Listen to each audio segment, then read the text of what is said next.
Is this on yet? Yeah? Can everybody? Oh yeah, I can hear it myself. Sounds weird in here. I was going to say to people, if you're sort of sat around that middle part of the room, the sound can get a wee bit weird at times. So don't worry, it's a natural effect to this room. So feel free to shift as well if that's what happens. Anyway, my name's Frank Rafferty. I work for the Bluebell Arts down here.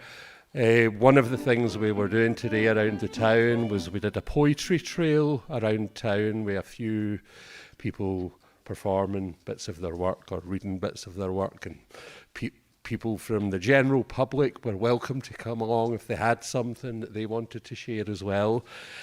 And before we get to the novel discussion event, we were meant to end the poetry trail here, but one of the stops we had planned to do wasn't available to us today, so we ended up here a bit earlier, and as they do, other poets drifted off and maybe found possibly in pubs nearby or somewhere else, who knows.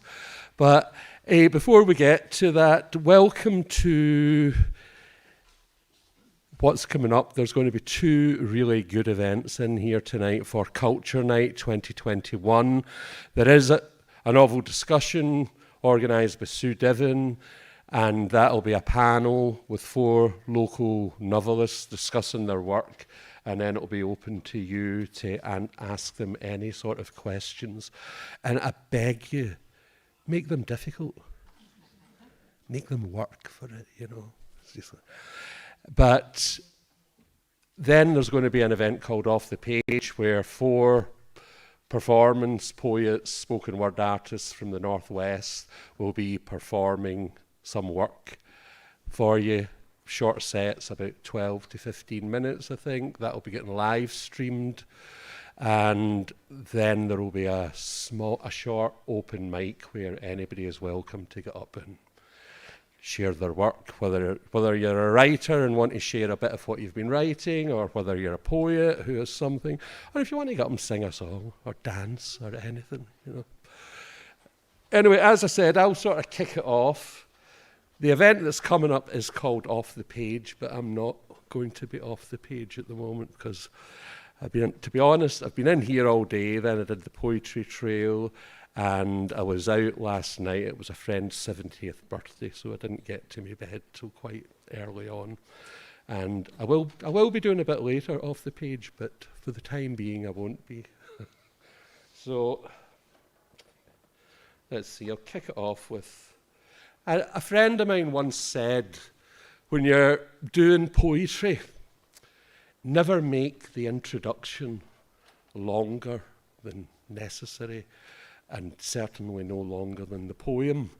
But given that quite a few of the poems that I do were written for people like me, people with the attention span of a goldfish, the introduction to some of my poems are actually longer than the poems. I'd like to start off with one which it sounds as if it might be about an animal, and it's called Elephant. Everybody ignored the elephant in the room. Even after I had climbed up onto his back, sat in the howdah, and began to smash the furniture to pieces. Thank you. That's what I mean. See, very short. See, I like to lull people into a false sense of security. A few wee short ones. This is called Either. On being told by a woman that she could chat to a chestnut tree, or when someone else implied that he could speak with folk who've died, I tried to empathize and said, I can talk to my trousers. To date, they have not replied either. Okay.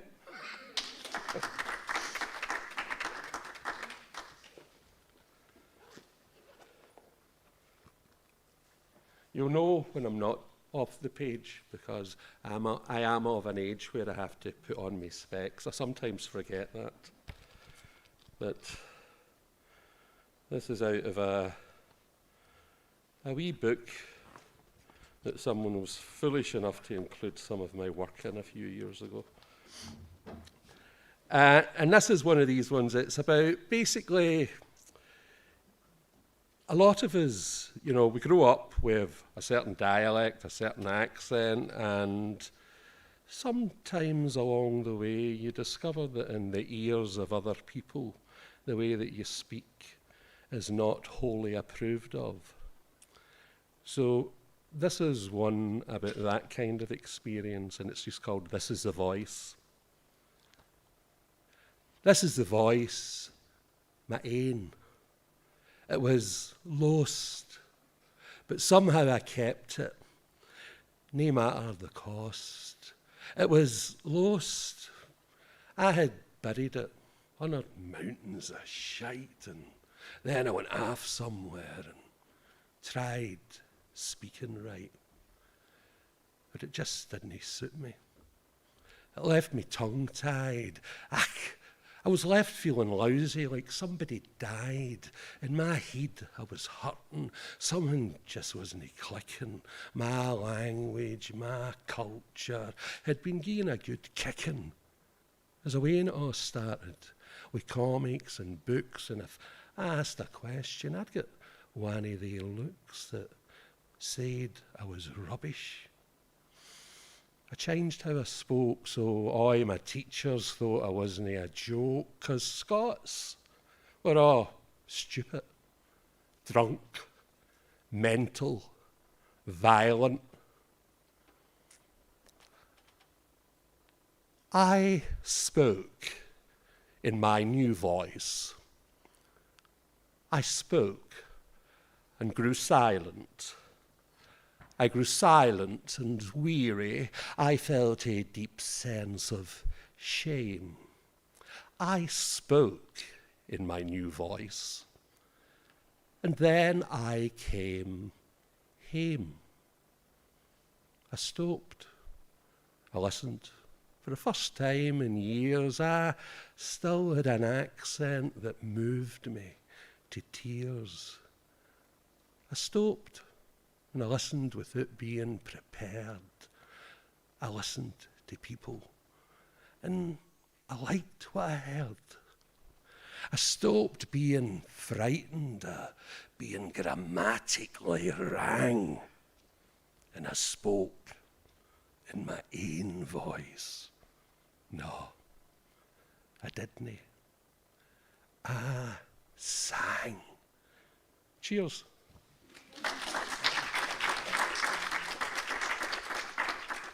I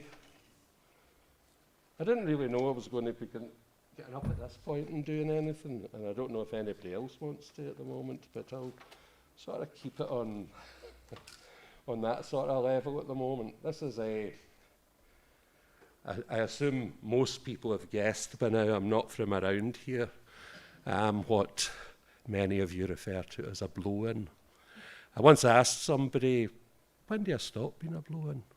And they looked at me and just went, you don't. So this is a wee poem called Bard. And I don't mean bard as in the poetic term. I mean as in being barred for some place, you know. A penguin walked into a bar. Then the man hit the penguin with the bar. Again. I've told you before, he shouted. No books are getting into this club ever. You got that? Stop trying to be so effing clever. The wee penguin trudged off and went into a decline. That was Halloween, Glasgow, 1979.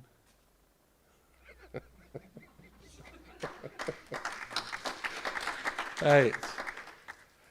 I'm just filling time till everybody's here to get on this panel, really. So let's see what else. As I said, I didn't plan to be up here at this point. And one of the other reasons why even some things that I used to know quite well are not off the page is, for about 2 years, a good chunk of it, we've all been stuck in our houses. And you might have the intention of going, I'll write more poems, I'll learn them all off by heart. But the reality is I spent a huge chunk of it just sat in front of the telly watching box sets after box sets after box sets. And I'm sure I'm not alone having done that. But during the actual lockdown, see if I can remember this one off the top of my head anyway. I wrote a poem and I sort of dedicated to a fella I met a few times over the years, not so much lately. And I sent it to him and he said he loved it, stuck it on his Facebook page and stuff and said it had cheered him up no end. I didn't realise at the time that he was ill. So I sadly found out that he died a wee while after that for his daughter. But it's a poem, it's called My Granny. My Granny Made Me an Anarchist. But I cribbed the title for this fella's book, which was called My Granny Made Me an Anarchist and General Franco Made Me a Terrorist. So it's called My Granny Made Me an Anarchist for Stuart Christie. My granny made me an anarchist. That night she came up with my bail. She said, Frankie, son, always box clever. Never let them put you into their jail. Never let them know what you're thinking or that you plan their demise. When they stop you in the street, just keep smiling, and a smile always starts in your eyes. Read a lot, have many friends, enjoy talking, have a beer or 3, but never to excess. Experiment with whatever you want to, but keep in mind, more is rarely better than less. Have sex with whoever you want to, whoever takes your fancy or you to their bed. But try never to break any promises you've made and keep religion well away from your head. She was just a wee woman from Springburn and she claimed that she didn't know very much. But when she went into the intricacies of anarcho-syndicalist thought, at first I thought she was speaking in Dutch. She said, there's a coming insurrection. You may not know when or where, but the why. That's all you can ever be sure of. This and the fact we all die. There's this world. There'll no be another. We'll no be building new homes in the stars. Science fiction. Keep the emphasis on fiction. And politicians, they'll give you nothing but scars. They'll lie to you. They'll dupe you. Don't believe them or their facts of the matter. It's all lies. No matter what party they claim to stand for, they're in the same one. There's a few in disguise. Now, my granny never danced with Emma Goldman. She never drank with Bakunin, Rudy Rocker, or Lucy Parsons. But she taught me that revolt is a natural tendency in life. And a good case might be well made for arson. Direct action, said my granny, is necessity.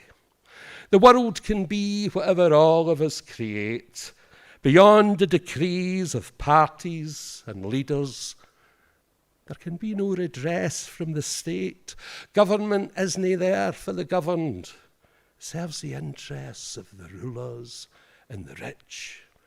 The rest of us, we're just a game being played by people who never die in any ditch. Aye, my granny made me an anarchist that night when she came up with my bail. She said, Frankie, son, always box clever. Never let them get you into their jail. Thank you. That's fine, Kate. You might have to suffer more from me later. But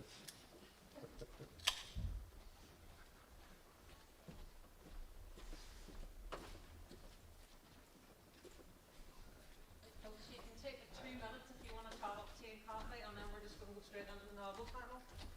right, I should explain. I'll go and get some glasses because I realise I got juice up there. I didn't bring any glasses up.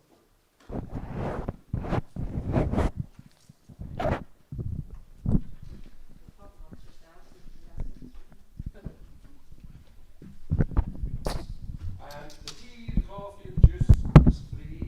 See the wheat cans? There's a wee honest beside that. If you want to throw something in.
That's very lovely of you.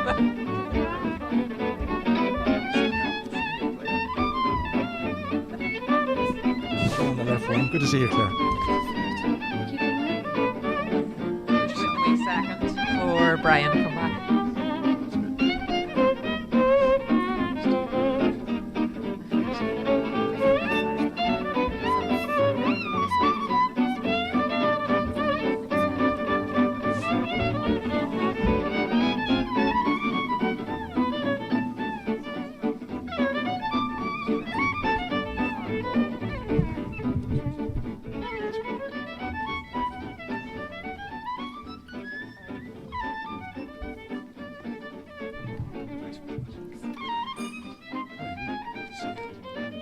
Right, folks, I think we're almost ready. We'll give this a wee go. Thank you all for joining us tonight. If you've just landed in there, I'm supposed to be doing the reception desk as well, so just make sure you're signed in. You're very welcome to Word on the Street Part 2. This is the novel panel, and if you're joining us online, thanks very much for joining into the live stream as well. So we're here in the Gasyard, in the Drum. And my name is Sue Divin, and I'm joined by 3 fantastic novelists. I don't know about you, but I'm feeling slightly odd because when I read through their bios, they've written collectively at least 25 novels. So I feel a bit of a fraud here sitting with one. But let me just start by introducing who we have on the stage here tonight for Culture Night. So to my left, we have Brian McGilloway. Brian McGilloway is a New York Times best-selling author of 11 crime novels. He was born in Derry, Northern Ireland in 1974 and currently works as an English teacher in Strabane, where he also lives with his wife and 4 children. And his latest novel in the Ben Devlin series, Blood Ties, which we'll be hearing a bit about in a minute, was released in spring 2021, while his previous standalone, The Last Crossing, was highly commended in Theakston Old Peculiar Crime Novel of the Year in 2021. Thanks for joining us, Brian. Thank you. And you're allowed to clap, and stuff. 'Cause some of this stuff's quite impressive, And then Claire Allan. Claire is a best-selling author also from Derry. A former journalist, she published 8 contemporary women's fiction titles before changing genre to write domestic noir in 2018. And her debut thriller, Her Name Was Rose, has sold more than 250,000 copies. When not writing thrillers, she can be found penning romantic comedies under her alias of Freya Kennedy. Claire is currently working on a TV adaptation of her 2020 novel, The Liar's Daughter, with Hat Trick Productions, and as a story consultant for the new BBC cop drama, Blue Lights. Her 6th thriller, she tells me, is a tense against the clock drama and is scheduled for publication in January 2022. So please welcome Claire.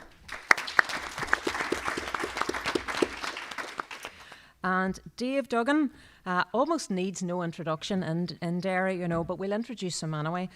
He is a novelist and dramatist living in Derry. He works in English and in Irish.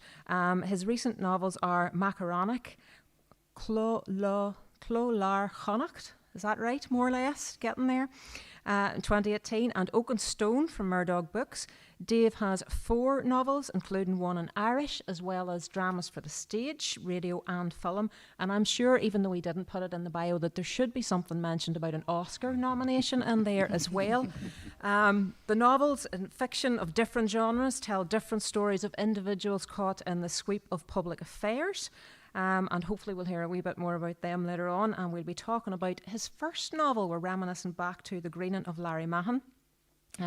I'm Sue Divin. I've only published 1 novel, but I'm still well proud of the fact that I've published 1 novel. So thank you very much.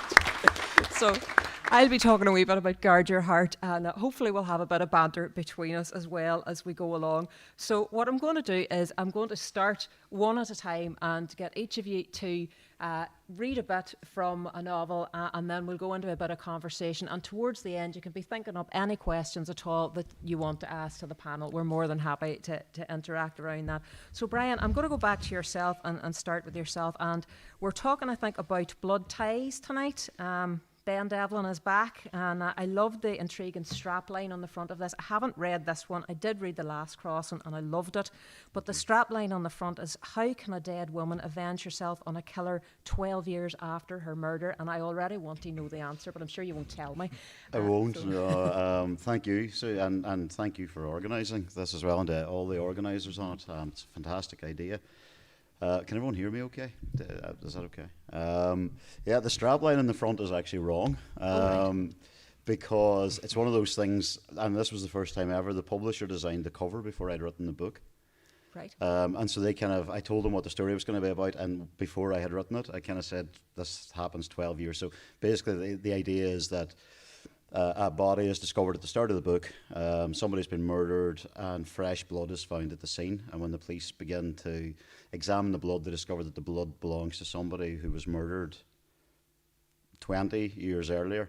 But when I first pitched it to them, I'd said 12 years earlier, so they put that on the cover. I then wrote the book and I thought, no, 12 years doesn't work, it needs to be longer. They never changed the strapline.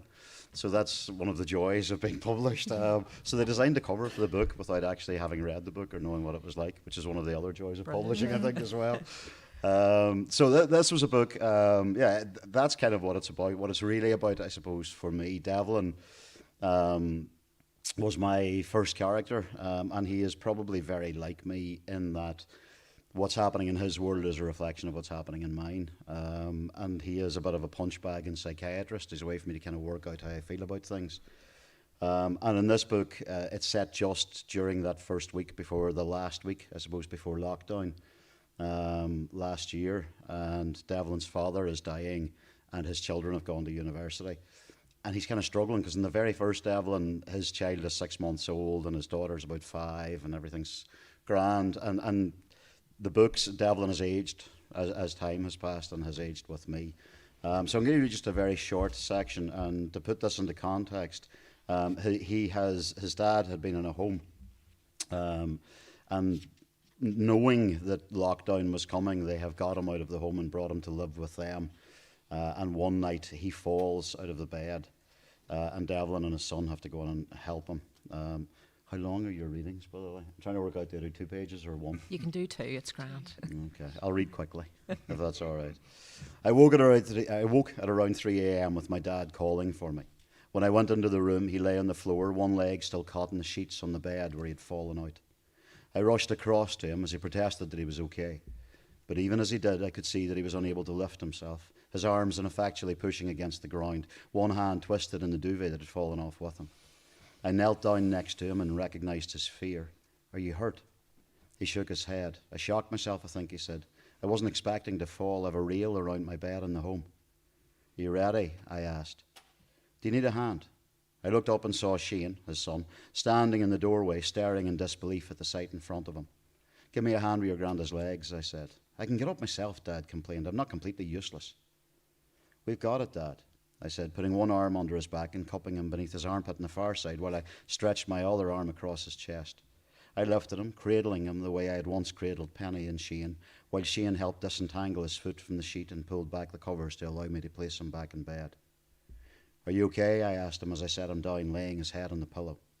He shook his head, his eyes wet with tears that I knew to be in shame and which threatened my own resolution. "I shouldn't be doing this to you," he said, "not to any of you." "You're not doing anything, Dad," I said. "It's my job to look after you. You looked after me for long enough." But I could tell the reversal in roles hurt him. And if I'm being honest, mixed along with the sense of privilege in being able to help him, it hurt me a little too. After we got him settled, I went back into my room. "I don't know how you'd feel about it," Deb said, sitting at the edge of the bed now, all chance of a return to sleep gone. "But we have a bed guard up the stairs from Shane's old bed. It's still in the attic." I knew what she was talking about. When both Penny and Shane first moved from cot to bed, we'd bought a guard that slipped onto the mattress and sat up on the outside of the bed, a foot or so to prevent the children from falling out. Rather than dumping any of the children's things, we'd stored them all in case they should prove useful at some later date. Seemingly, that date was now. And so, just after 4 a.m., I found myself sitting in our attic. I located the guard easily enough in the corner alongside the panels of the dismantled cot and a folded playpen. There were boxes, too, of toys and games, of books and piles of photographs from before we used a digital camera or our phones to record family memories. I sat among the dust and looked through them. Penny as a baby with Deb's, the latter's face still swollen a little from pregnancy, her smile ablaze with this newfound joy the child had brought us both. Then of Shane, sitting in a walker, his small fist raised in a salute of seeming defiance to the camera, even as his grin suggested he was playing. There were pictures, too, of Frank, our old Basset, staring dolefully at the children, his tail raised in a mixture of joy at the attention he received and annoyance that his place in our affection might have been usurped by them. And there were christening pictures, including ones of my mother and father holding first Penny and then a few years later Shane. They hadn't changed much between the two images, despite the gap in years between the events. It was a shock then to realise how much things had changed since. The loss of my mother, my father's illness. It all seemed so sudden. For years we had seemed to be in some sort of happy stasis. As I recovered objects we'd once used to protect our children, to now protect my parent, I felt as if I might suffocate with the relentlessness with which time was passing, and longed, just for a few moments, for time to set itself in abeyance and give me a chance to catch my breath. Thank you. It always seems to me it's really important to actually hear a writer read a wee bit of their book. You know, it puts a real sense across when you hear it in the voice of the author of it, you know. And really intrigued about how you keep writing books as well that have the same protagonist and seeing that family structure. Maybe you can tell us a tiny bit about that before I move to Claire. Quite badly. But I'm really bad at keeping notes on things. And I know, particularly at kind of writing classes and stuff, I'm sure you've kind of heard this, the write backgrounds to all the characters, and you should know where they went to university, and you should know who their childhood friends are. I barely know the characters' children's names. In the same way I barely know my own children's names because there's 4 of them and I keep mixing them up. But I remember with the first book, Shane in the very first book is 6 months old, and writing babies is fantastic because they're just cute and they sit there and you don't have to give them dialogue. And with the third Devlin book, I had Shane, I remember, I was kind of reading through it, my editor came back and said, Shane is sitting on the rug eating a Farley's rusk. surely he's about 6 at this stage. So it's, yeah, the family thing is quite difficult to keep a measure on. I mean, I suppose in a way Devlin is very much a reflection of me in that regard. So when this, like, his daughter's gone to university, my son, my eldest, went to university yesterday. And his father is sick and my dad passed away 2 years ago, which is where this book really came from. And I suppose that is why we write. We kind of write to control the world in a way that it can't be controlled, and to kind of contain it. And I write to work out how I feel about things. So the family dynamic in the books is very much me trying to work out how I feel about changing family dynamics as well. Brilliant. And that's maybe a good question we'll come back to in a minute for everybody, because I think why we write is quite a significant thing. Claire, I'm going to move to yourself next. We've already hinted that we'll be talking about Ask No Questions. Yes. I read it. I got a sneak copy out of Little Acorns when it was closed. And it was great. And I was writing a scene for another book. And then I noticed you had a big scene set in Halloween. I'm like, inevitably do we write about Halloween when we're in Derry? It's such a good pageant to not set something against. But Ask No Questions is a murder of a schoolgirl in Derry on Halloween in 1994, which then rears its head in 2019 when a journalist sets out to investigate. Tell us a wee bit about it and then read us an extract. Well, the journalist in the novel is a journalist called Ingrid Devlin, and she does appear in some of my other thrillers as well. She's perhaps not the most morally minded of journalists. She would sell her granny to get a story. But people tend to like her as a character, I think, like to hear her maybe. And I thought it'd be really interesting to go in and sort of see who she is as a person and tell a story from her perspective, and I suppose show people her motivations and what's going on with her. So in the book, the schoolgirl who was murdered 25 years previously lived in the next street to Ingrid. They went to the same school, the same sort of group of friends, and the wee girl goes missing on Halloween night. So you can imagine, it's up in Craigan, they're out any nuts and apples and going round the houses, and one of them goes missing. So Ingrid has always been really caught up in what happened with Kelly, because, I mean, we all know in this part of the world, we were all used to bad things happening, but they were bad things on a sort of political or whatever scale, and it sounds terrible, an ordinary murder of a child, but that sort of thing didn't happen, and it rocked the community to a core. So bringing it up 25 years and to the present day, Ingrid is tasked with writing just sort of, a nice piece for the paper, commemorating Kelly, writing a wee bit about her. It's the anniversary coming up. But the gentleman who was convicted of Kelly's murder has now launched a campaign to clear his name. And Ingrid is quite keen to talk to him and tell his story, but she comes up against quite a few brick walls, it's fair to say. So the story jumps between 1994, I keep saying 1996, and 2019. And I'm going to read you this is the prologue, so we're going straight in Ingrid's voice. There are a few other voices in the book as well, but she's the main one. I was 10 years old when I found out that monsters are real and they walk among us. I can pinpoint the exact day that everything changed, when the world I'd found to be fun and innocent and good turned into something dark and frightening. Looking back, I pity my mother having to find the words to tell my brothers and me what had happened. I pitied all the mothers and fathers who were forced to have that same conversation with their children at the dinner table that evening. There'd be no playing out in the street anymore, not in these dark nights. There'd be no nipping in and out of neighbours' houses or knocking on doors looking for a glass of water when we were parched from playing Tig or Red Rover, or riding our bicycles all over the estate and out of the dark alleyways. We were never to go out on our own, nor walk back from school on our own, even though it would still be light then. We absolutely were not allowed to take the shortcut through the overgrown fields at the back of the school either. And we were never, ever, ever to go into anyone's house on our own, no matter how well we knew them, no matter how many times we'd been there before. Because Kelly Doherty had been found and she was dead, and some bad man or bad woman had hurt her and killed her, and our mothers didn't know how they would ever be able to cope if something like that happened to us. I didn't sleep that night. I couldn't. For the first time, I hated that I had a room all to myself and my brothers got to share. They got to keep each other company. I curled into as tight a ball as I could manage, hugged Daisy, my tatty stuffed puppy, to me, and squeezed my eyes tight shut. But every noise, every creak, every sound from the street had my imagination running wild. I was scared to move, scared to breathe. I prayed over and over again, channeling my earnest childhood belief and prayer for a greater good, for Jesus himself to come and protect me. O Sacred Heart of Jesus, I place all my trust in thee. I muttered over and over and over until I was stumbling over the words and trying to shake the image of Kelly, dead, like actually dead, from my head. What did dead people look like, I wondered? Had she been scared? Had she been alone? Who was the bad man, or was it a bad woman? At some stage during the dark, long night, I heard voices on the street. Whispers. I couldn't make out the words, but I guessed they could only be talking about one thing, one person. It was all everyone was talking about. It was all everyone was thinking about. I wondered if I crept to the window, if I ducked my head through the curtains, would I be able to hear more? I slipped out from under my duvet, still grasping Daisy tightly, and tiptoed to the window. My breath was loud, heavy, misting against the cold glass, my heart thumping so fast I wondered, was it possible for a 10-year-old to have a heart attack and die?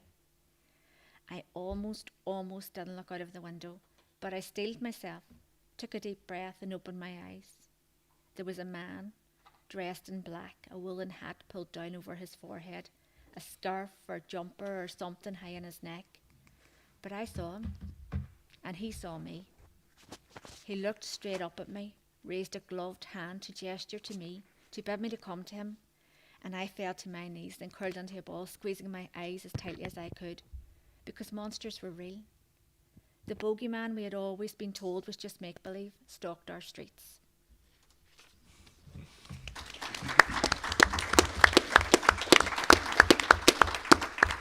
I think we're already there in that book. Part of me wanted to be stuck at the Red Rover bit and reminisce about the childhood. And one of the things that's lovely about reading books by local authors is they're set in places that we recognise, but they also have all the stuff that, you know, comes with being here. You know, and we'll maybe explore that one as well in a minute, you know, because I think there's something about, you know, the number of writers that are coming out of Derry and writing amazing stuff and getting it published, that, you know, it's putting it out there into the world.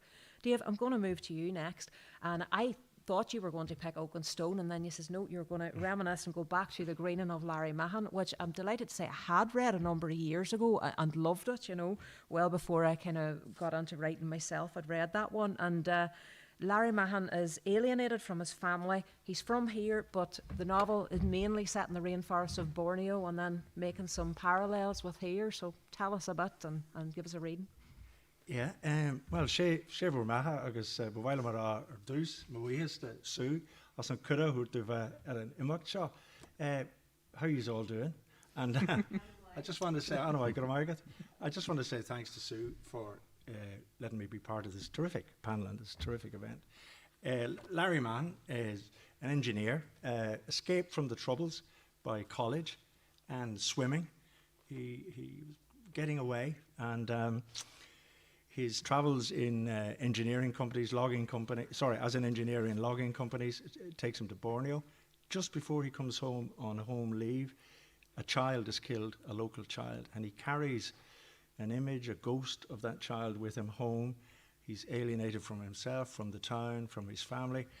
And as happens, he's home and he meets an old flame, Claire, and that kind of fires him up again. Jeannie Mac, you know, what happened there? Should I? Yeah. And she invites him to the evening do of her wedding. She's marrying son of the local doctor, himself a doctor.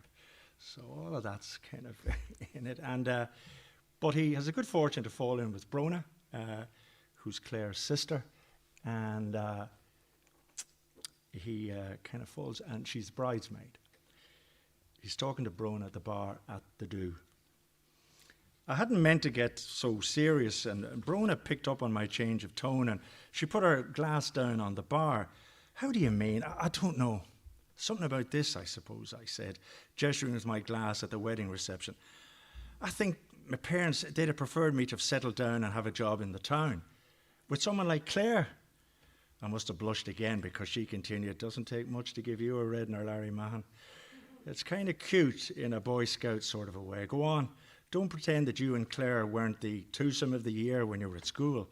Oh, that was years ago. My face was burning off me, but I was saved by the band leader. A stout fellow in a black suit with a fleecy white shirt, showing a mat of chest hair in which nestled a star sign medallion.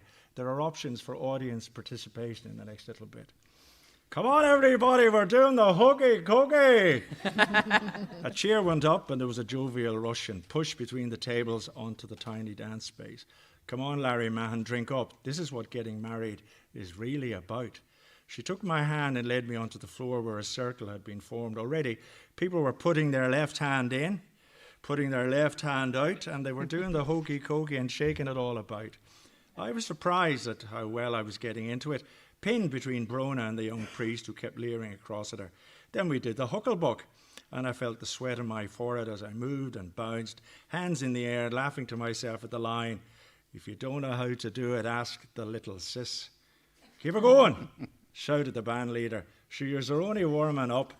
His announcement that we were ready for the birdie song was greeted with mock groans.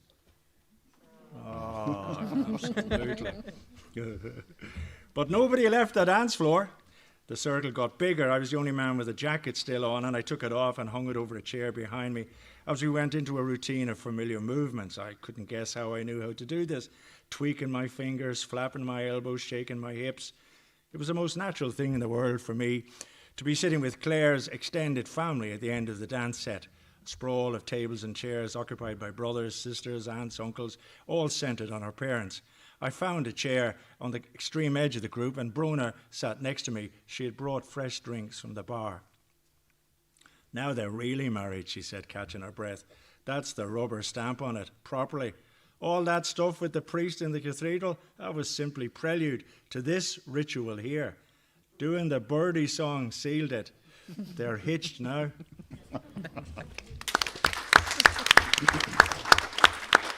I have to say, we will welcome in the open mic if anybody does want to do the birdie song. That's not a problem. Can I say refrain from the hokey cokey? I'm not sure about social distancing and that. We could get hammered with that one. Thanks very much, Steve. It's great to get the sense of the Derry atmosphere and stuff going. And I know you from mainly sort of the peace and reconciliation world that both of us have worked in to an extent, and human rights work and that kind of thing. And I know that the book says something about that as well, and I'm kind of wanting to open it into a conversation that Brian's sort of touched on, but why do we write? But maybe I'll start with yourself and delve into that for us. Yeah, I was thinking about it, talking to some other people about that. I write because story is how I make sense of the world for myself, story. Grew up in a house where my mother told stories all the time, and I don't mean legends of Hector and all of that. I mean, just stories about the street, and she worked in laundries primarily, as well as working at home with her 6 kids. But so story is a critical form that I use to explain myself to myself and the world to myself. And with story then, character, Larry Mahon, Eddie Slevin, Donna Bradley, who are, macaronic herself, who are in the novels, and language and voice. So that's kind of different voices, Brona's and Larry Mahon's, and Eddie Slevin, the detective in Oakenstone, his voice appears. So Donna Bradley in the book about the incinerator, her voice appears. So that's why I write. Story makes sense of the world and characters and language. And on reviewing the work, generally the stage work, the film work, the radio work, the novels, they all seem to be about a person in a small group, could be a family or a workplace, said in a big thing. That they're not directly, they're not the prime ministers, but they're involved in there is a big thing, like logging and environmentalism and all of that, and violence is in Larry Mahon. So that seems to be why write story. Yeah. I know that when I when I started to write, I hadn't a clue really why I wrote, but I think having processed it over time, I write for empathy.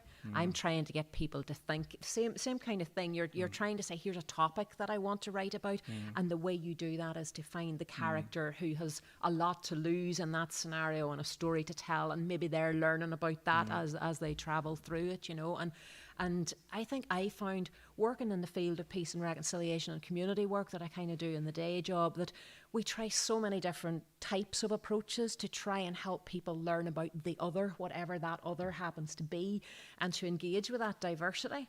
And for me, writing was a different way to reach a new audience, you know. But I'm struck that, given that we've two kind of crime writers as well, you know, we do touch on a lot of the Northern Irish type issues. You know, I don't know, Claire, do you want to come in on that kind of thing? Why do you write? Or You know, if somebody asked me that question, it's like, why do I write? Because I can't not write. And I wish I could come up with some sort of, you know, really clever motivation. That it's just always been in me. I think before I could actually form the words, I do remember folding pieces of paper in half and drawing pictures, and I wrote a book, you know, so it has always been there, and it's always been about the written word, which is why I went into print journalism. I stayed away from broadcast, because for me it's always been about being able to tell people's stories, be they, you know, factual through journalism, and in these books, I suppose, I just like looking into other people's lives and giving other people a taste of what other people's experience might be.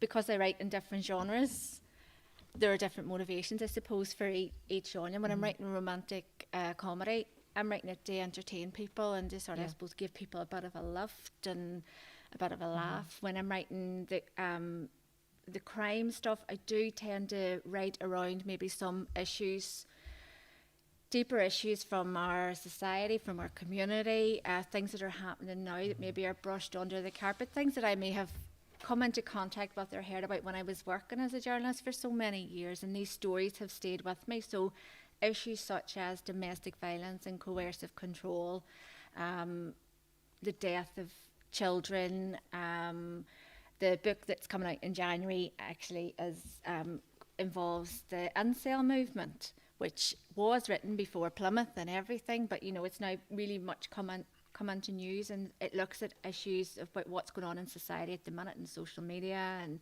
how men feel. And so I suppose I'm exploring it for me, but I'm also trying to say to people, I heard this story once from a real person, and they told me their experience, and I'm not obviously going to tell you their real experience again and pretend it's a fictional novel, but I think you need to know that this is happening in the world, and you need to know how people are dealing with it. And you said the word empathy, to realise that it's that thing, everybody's fighting a battle you know nothing about.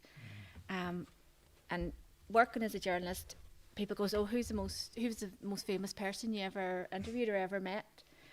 And I say to them, like, the most interesting stories you will ever hear are not from the famous people or the big names. Ordinary people do extraordinary things in this town every day. I've constantly I think that's something that is in common amongst what I have read of our collective work. It's the ordinary everyday folk that we tend to put there in the protagonist role, you know. Definitely. Brian, I heard you say at a different event, it was down in Armagh, the John Hewitt, and you said something that really struck me, probably again with the community relations hat on. It was, writers are the truth commission that Northern Ireland never got. Or maybe you set that as a question. Yeah, no, I mean, I do. I think that is the case. I mean, I think if history is written by the victor, who writes history when there's no victor? Or when everybody claims to have won. And I think that's kind of what's happening at the minute. We've got everybody trying to tell their version of the story, which is why we've got this thing that's happening now where we're creating hierarchies of victims and having discussions over who's a more worthy victim than who, which is absolute rubbish. I mean, if somebody's a victim, if somebody is grieving, if somebody has lost someone, then that matters, and they feel that, and it doesn't really, trying to put a hierarchy on it or trying to label it is just absurd. I mean, I agree totally with what Claire and Dave said. To me, writing is a compulsion. It is something that I have no control over. It's something when I don't do, I get quite agitated. If I tried to stop writing, I couldn't. I know we tend to talk, kind of erroneously, we tend to talk about writers as people who are published, which isn't the case. Writers are people who feel that need to tell a story. Whether they're published or not is irrelevant. Being published simply means you're getting paid for it, which is a very nice way to be and a very fortunate and privileged position to be in. But a writer is somebody who feels that need to tell a story. And the town is absolutely coming down with them. I think for us, and there is a bigger argument over publishing from Northern Ireland. I mean, Stuart Neville, who's a crime writer from Armagh, wrote a piece recently where he said, I'm not going to hide being Irish anymore, or being Northern Irish. And this related to the fact his very first book was called The Ghosts of Belfast in America, but his English publisher said, no, that won't sell here. You're calling it the 12 here. Nobody will want to buy a book with Belfast in the title. And to be honest, much as I would love to say that's not the case anymore, that is completely the case still. There is a reluctance to read literature from Northern Ireland, partly because people, I think they know what they're going to get, or else people kind of beyond here perhaps kind of feel, well, I know what this is going to be and I don't really care. It's almost like an expectation Yeah. that Yeah. this is what you will write and you will And I saw even about 2 years ago, the Sunday Times did a list of the 100 most influential crime novels of the past 50 years, and they picked Harry's Game as the definitive crime novel of Northern Ireland. Now, Harry's Game was written about 5 or 6 years into the violence. So it doesn't touch at all on anything that happened afterwards, doesn't touch on the peace process. And you look at the wealth of crime fiction that has come out of Northern Ireland, and you're thinking the Sunday Times are picking a novel from 1976 written by an English journalist as a definitive story of Northern Ireland. I mean, that kind of tells you everything you need to know about that attitude to Northern Ireland, which I think leads us to a more interesting point. Then why do we all still write about Northern Ireland? Why do we feel that need? Yeah. Well, I know I write about it. I read Stuart's article, and I think I tweeted that I was like cheering reading it, because it's not going to change. We're not going to get a wider audience unless we stand up and go, this is how we talk, this is our community, these are our authentic voices. And I mean, obviously a completely different medium, but Derry Girls has proven that we can transcend, and that story is story, and that regardless of, I suppose, what runs through it and background, there is a common experience that we all have. We're all human. We all have the same sort of hopes and fears and whatever else. But we have to be proud to stand up and to use our voice, because nobody would ever say to an author from London or Bristol or Glasgow, hey, tone it down. You know, they're encouraged to do it. But what I will say is that I'm now with an imprint of HarperCollins. They're London based, and they really encourage me to put more Derry in, and the flavour and the accent, and they have done. The place where I met resistance to that, and where my manuscripts would come back and they would change mammy to mam and things like that, was my Dublin publisher. And they really toned down the northern stuff. And so that was very, very strange to me, because I was going like, we're all I Irish. experienced a bit of that actually, because I had some people tell me, you know, when I was trying to break into publishing, that story's too local.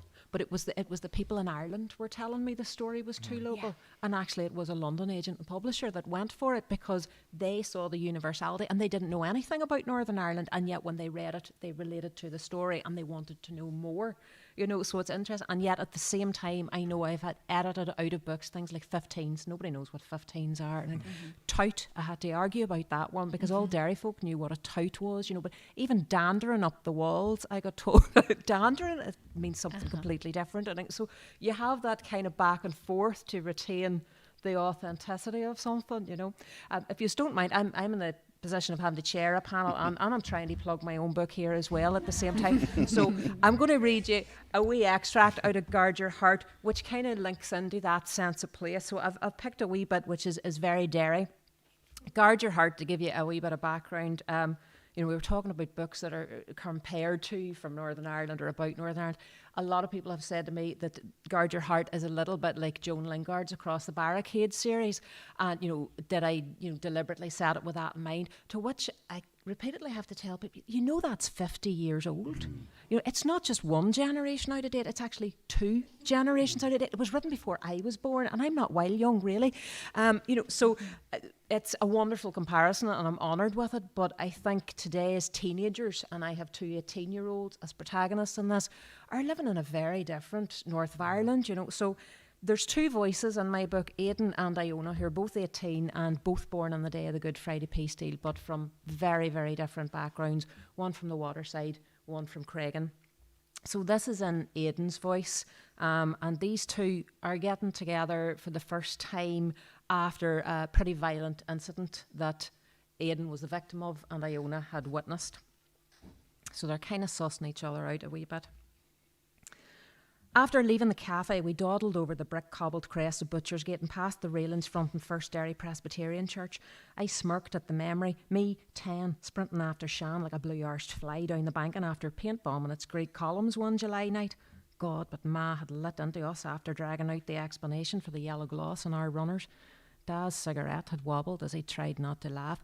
I could see Iona wondering why I was smiling, but I'd kept my thoughts private. For all I knew, it could be her church. The rain had emptied the walls of all but a handful of Yanks with oversized raincoats and bum bags as we dandered past St Augustine's. Suited me fine not to bump into anyone I knew. God knows what rumours I'd have generated walking up the town with a new sidekick, and a Protestant at that. During the Troubles, the walls had hosted a green British Army observation tower like a misplaced Lego build. I was around 6 when I remember Dad pulling in our old Skoda at Free Derry Corner and dragging my attention off the Nintendo DS up to where they were ripping off the iron cladding. Changing times, demilitarisation. Days when the walls were gated and locked for every old firm match and only the maddest entrepreneurs were wittering about tourist dollars. In the 70s, the IRA blew a 90-foot pillar topped with Governor Walker sky high. It had towered over the bog side, imposing its Britishness on the Catholic houses huddled in the terrace streets below. Da had revelled in telling glory stories of chunks of its rubbles decorating bogside mantelpieces, rose-tinted bedtime stories delivered with slurred words and the smell of beer. Iona and I had walked past the pillar stump and the trees on Grand Parade to the orange brick of the Verbal Arts Centre. To imagine, to create, to learn, read the stone plaque over its door.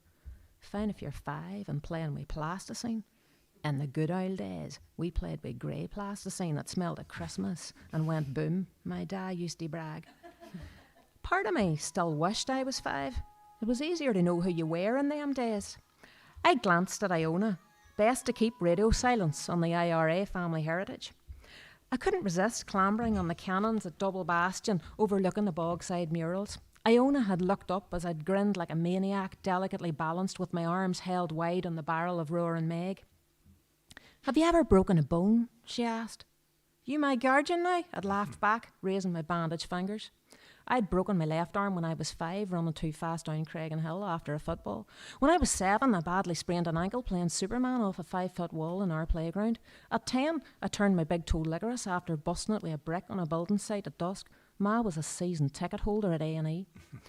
So what are you for now school's out? I'd asked Iona as I straddled the barrel, watching her gaze over the ramparts down the grass to Free Derry Corner. Her heart was set in studying English at Queen's University in Belfast. I must have skipped school the day they taught decision-making. My crystal ball was drowned in slurry somewhere. I'd an offer from Queen's too, but I'd fit university like a fart in a wetsuit. Middle-class bollocks. Our clan were smart like, but no one had mortarboard photos over the fireplace. Saoirse could make anyone do anything. Sean quit school early over his dyslexia, but he could wire everything. Cars, radios, your head with bloody community politics. No one really had any expectations of me, except myself after a few pints. Then I'd be for taking on the world. Aunt Teresa needed prayer when I scraped enough GCSEs to get back into year 13. My teachers needed vodka. So...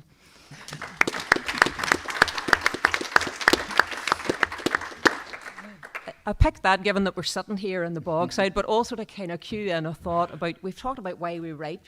Why do we write Derry? Is there a specific sort of sense of place about your writing, you know, or... Who wants to go first? Oh, well, I feel as if I'm jumping on, so I don't. And I haven't done an event since this pandemic started, so I'm like, I'm out of the house. I'm going to talk to people. I can honestly say it never occurred to me not to write Derry, not to set a book here, right here. I suppose when you go into that, like, write what you know. So I know Derry and I know Derry people, but I also think we have so much going for us in terms of, you know, we've great characters, great community, we've history geographically, we've this setting that loans itself to so many different stories. So there's so much positive to set a book here and to tell our stories. But I just think, why not? And I suppose that's been my question along. Why not? I am a ridiculously proud Derry woman, and I just want everybody to know. But I mean, I know I love the sense of voice that people have here. I mean, what I missed during COVID was the eavesdropping, you know, when you were sitting in a cafe or that you hear the phrase and you're like, I'm writing that down. That's going in something. You know, the characters hairdressers is the the best hairdressers is place on brilliant, it. I Oh, have to it's say. It's cracker. not so good with the social distancing and everything now. You can't quite hear as well, you know. But there was the first time I went to the hairdressers, I'll have to say this, and you've cued it in. The first time I went to the hairdressers, when they opened after COVID, I was sitting there with stuff on my hair, and this little old lady walked in, and this was one of those notebook women. She says, what was it? You could hide a serial killer in my eyebrows. I'm a way to get them done after this. You know, there's one for the crime writers. Brilliant. Any other comments on why we write here, or whether the stories from here have a market wider? You know, you're heard all over the world with your stuff, you know. Go ahead, No, Brian. you go first. Yeah. Well, I'd just like to, one point of clarification. Hairdressers is not a good source of information for me, just to kind of get that out there, though I endorse all of Claire's remarks. Where else would I write? This is where I live. You know, I'm here since 1981. If I lived in Los Angeles, I'd be writing books about Los Angeles. If I lived in London, I'd be here, you know, and I endorse Claire's remarks about stories, character, language, which are the three things that interest me, as I said. So, however, just a slight twist on Sue's question and Claire's remark, I'm not writing about here. You know, I'm not writing about Derry as in an exceptional place. I'm writing about people who happen to be in this place, perhaps, but I'm writing about every woman, every man. You know, so the sense I have is that the local is universal. Some interesting remarks, I think Brian said it about, you know, writers assuming that if a book is from London, it's universal. Ask a couple of Nigerian novelists, Chinwe Achebe, people like that, you know, Ngobi Owathi from Kenya, and Ben Okri, they write really critically about that idea is, if you write a Nigerian novel, oh, it's a Nigerian novel, it's local. You write a London novel, it's universal. You know, so I think that's a critical point. But yeah, I am writing universal books. Larry Mahan's universal story, though they are all maybe set or connected here, it's because I live here. You know, and known to me, and though I'm a blow-in, go back to Frank's eloquent description, I'm a blow-in since '81, but I'm very proud to live here and rear my family here and so on, make a life here. The city's been very good to me.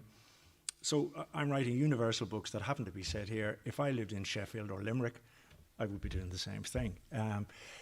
Macaronic, the science fiction novel, is set in a data centre, Irish language novel, set in a data centre in the future. That's set in Derry. So, a dystopian future in a data centre. But it's in Derry, you know, so Yeah. I live here. So I think that's part of it, yeah. Yeah, I mean, I think that's as everyone else has said, I suppose I should say, whenever I started writing the very first Devlin, which was 2002, I started writing it set in Derry, with Devlin as a police officer here. And there were two things that made me stop. One of them was that I had difficulty, I suppose, in working out how best to present him as a character. And the PSNI was in such flux at that stage, and there were so many issues over it, that I kind of thought the book would be immediately anachronistic, because things were changing so often. But the thing which actually caused me most concern was that I was setting things in Derry, and I kind of wanted to do that thing that writers get to do, where they just can put buildings in places where they need them. And I kind of said, well, I can't say that because everyone knows that's a sweet shop. And I got so caught up in geographical accuracy, I moved them to Lufford. I lifted Borderlands from Muff and shifted up to Lufford as well. Because I kind of thought nobody's going to mind, obviously, with all due respect to people from Lufford. And then I ended up in Lufford myself for quite a while. But it took me quite a while before I felt I was able to write about here. I mean, I did 4 Devlins before I wrote a book set in Derry. And even then, I set it in Prehen Woods, because I grew up in Prehen Woods. I grew up beside Prehen. I wasn't a feral child. I grew up next to Prehen Woods. But it was that real kind of magical place. And woodlands are always fairy tales. Every woodland is a fairy tale setting, and I wanted to write a kind of crime fairy tale. And Prehen Woods was a perfect place for it. And I kind of found by that stage I felt confident enough as a writer to write about Derry, and I felt that the policing situation had developed enough that I felt comfortable with having a central character who was a PSNI officer. So having said that, there's a Patrick Kavanagh line from Epic, which I absolutely love, when he begins to doubt himself and Homer's ghost appears and tells him, I made the Iliad from such a local row. Gods make their own importance. And there is that. Every row is local to somebody. Just because it's local to us doesn't mean that it doesn't have universal significance. Yeah. Having said that, the next book that I've written is the first not set here. Right.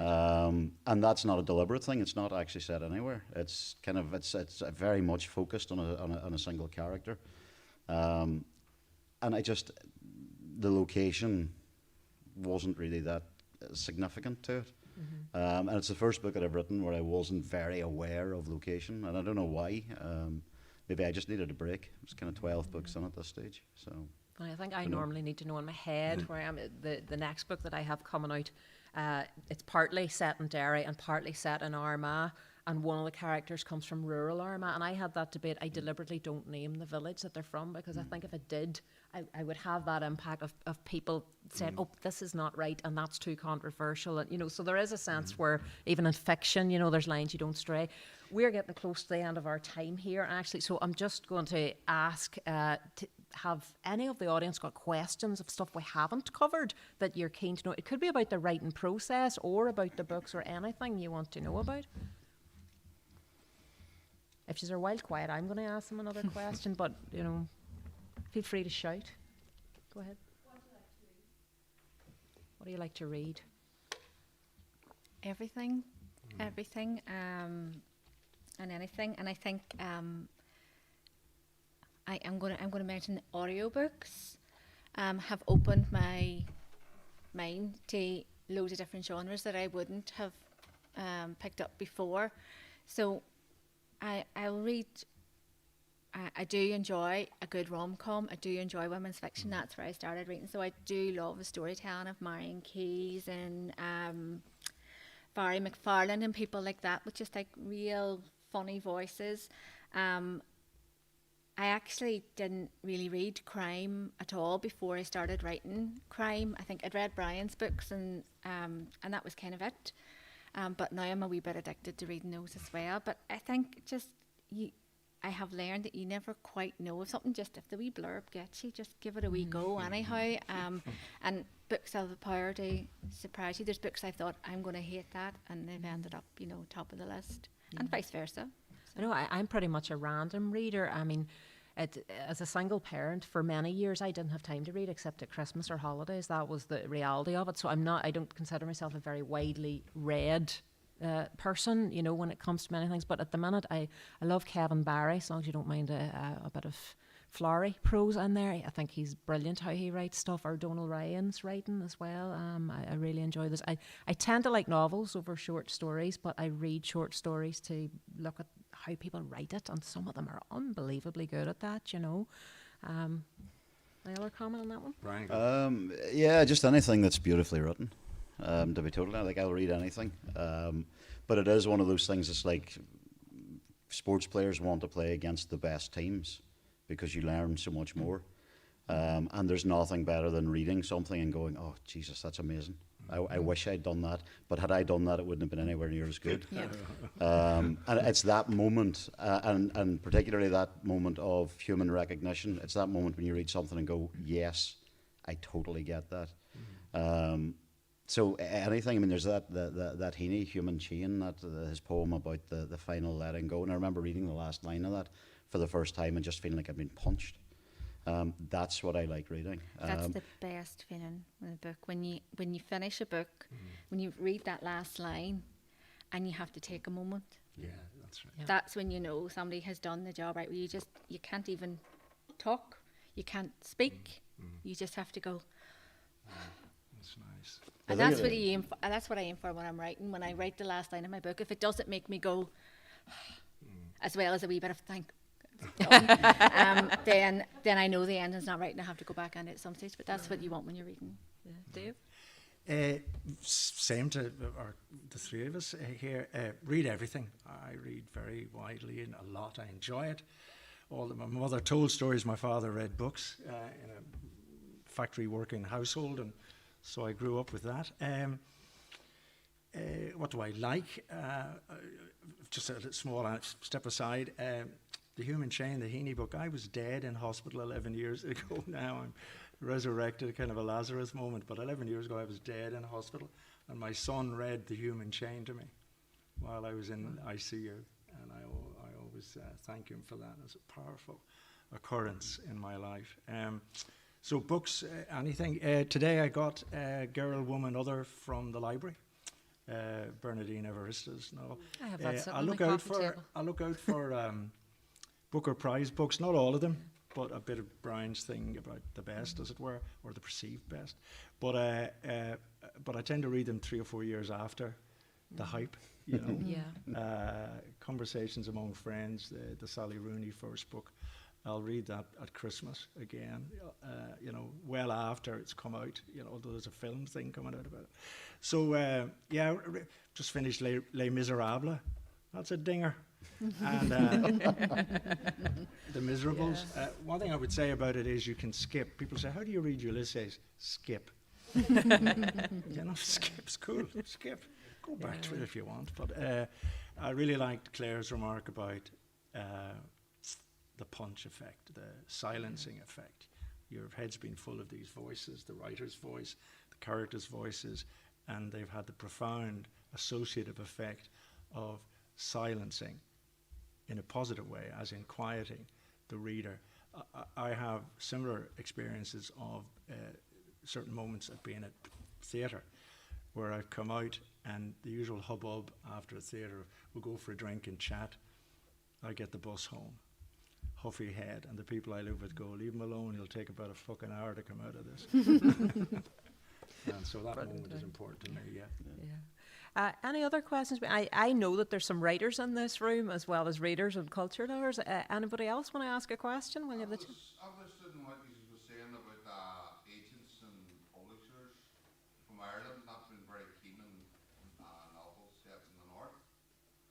So do you say that you would be better approaching agents and publishers in England and Scotland rather than people down south? It's a much smaller market here, I think. And I mean, that's only my experience of one particular publisher. My agent is from the south of Ireland. I'm published with a UK publisher now. I think when you're sending out to agents, the best thing that you can look at is people that you admire as writers, people that you like, people you think you're writing similar to. Read their books and their acknowledgement. They'll tell you who their agent are. That's how I chose who I wanted to send mine out to. So I know that they already like the sort of thing that I'm putting out into the world. It's like pushing in an open door.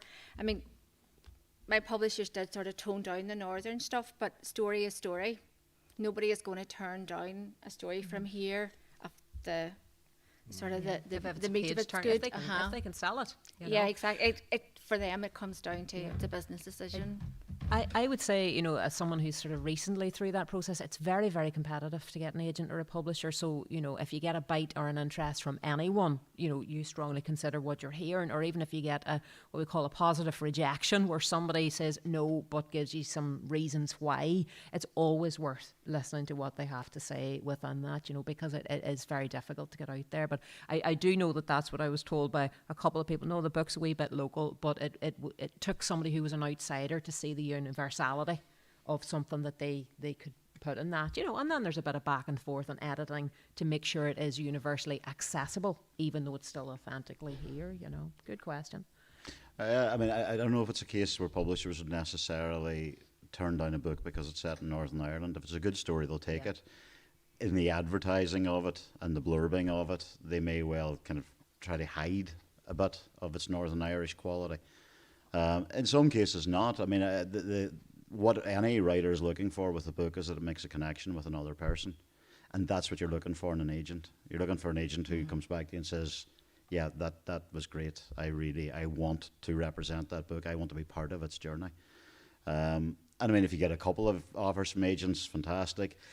The one warning that I would give is sometimes it's tempting to kind of go for the big agent, but you need to bear in mind that the big agent has big authors who are earning their yachts, Yeah.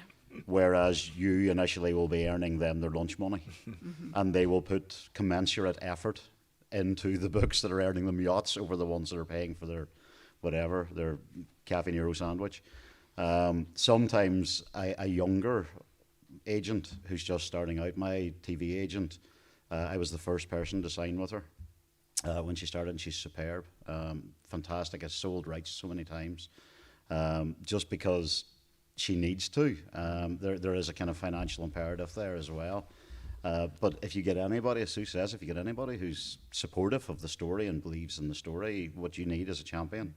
It's such a key relationship. It really is. Because you're trusting your agent with your career and to guide you in the right direction, and they're going to be the person that's deciding who to submit to, and they'll advise you, and obviously they're going to negotiate for you should it come to that stage. But it's 100% a trust relationship, and you have to have that connection, and you have to believe that they believe in you 100%, because if they don't. Yeah, I think that's it. It's about, I mean, you're looking for passion from a publisher, from an agent, but also from the readers as well, you know. And I think maybe we'll have to leave it there. I'm hanging around. I don't know if the others are or not, but what we're going to do now is take a wee 5-minute break. There's still tea and coffee at the back, or if you need to nip outside for a smoke, whatever, you can feel free and then come back in. But we are going to move into the spoken word part of the evening. I would like to thank the panellists for coming along here and talking about the books tonight. Maybe give them a round of applause.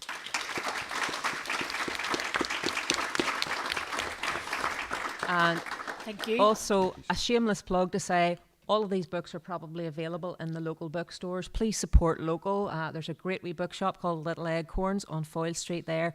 And more shameless plug, and there's actually some at the back on special offer. If you're interested in having, you can.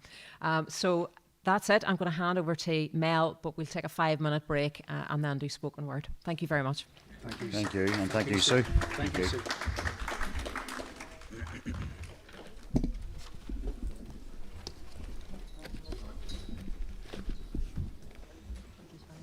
Thank you. It went so quick. You can tell I haven't been out of the house. It's like, No, I felt the same. There when you said it. I'm out.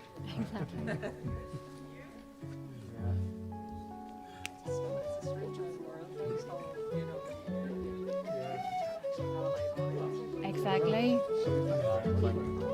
Yes. That's good.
What can you do with WordPress.com?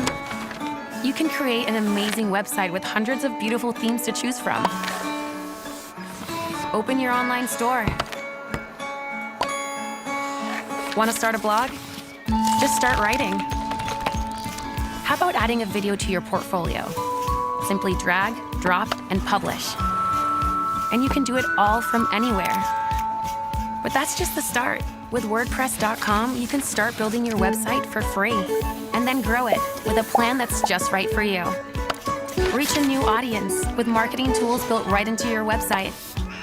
Customize your website with thousands of plugins. Flexible, powerful, and built for whatever you want to create. There's a reason WordPress is the most popular site building platform on the internet. Do anything. Start for free today.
Yeah, we good to go?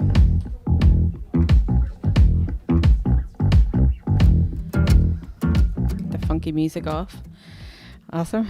Thank you guys for hanging around, and for anybody that's watching, hello and welcome to Off the Page. When I decided on the name Off the Page, it was not that we're not going to be reading our work or having paper there to prompt us.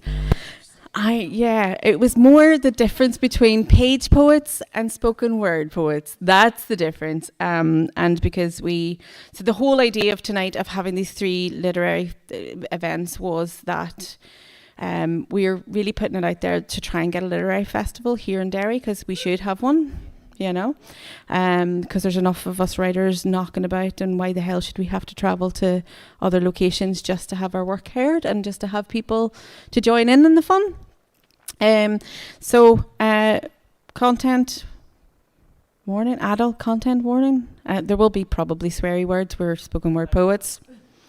That's what we do. We tell it like it is, and so if you've got sensitive ears, sorry, not sorry. So I'm gonna.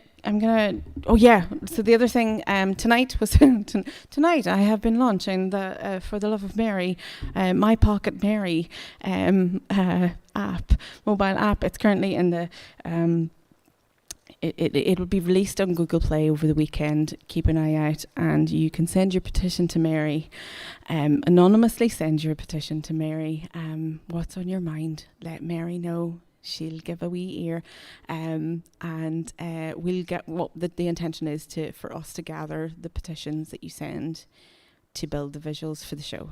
That's the whole point of it. Anyway, to kick us off, I'm going to introduce you to the most, whenever somebody says to you, who do you want on your list for the night? Abby Oliveria, you are always up there, top of my list of people that I want to have at a night. So it's been so long since we've been in the same room. I just want to hug and say hey. But yeah, so I will hand it over to you. I'm going to swap the mic over just because we're being COVID safe. So I'm going to swap the mic over for Abby. So Abby, it's all yours. Take it away. Thanks. Yeah, round of applause. Thank you. Well, we probably won't even really need the mic, so that's grand. I'm actually kind of glad that we're just a few heads in here tonight, because, it's crazy that, I have an uncanny ability to remember reams and reams of text. It's uncanny. But I'm realising now that we're coming out of lockdown, and I don't know whether it's COVID or giving birth or a bit of both, but I'm finding it really difficult to... and I'm feeling all like, so I'm glad there's just a few wee intimate heads the night. So I know that we're streaming. Are we streaming? That's grand. So how yous doing? So, if I do sort of get all tongue-tied and stuff, it's a lot of friendly faces, so I'll be grand. All right, okay.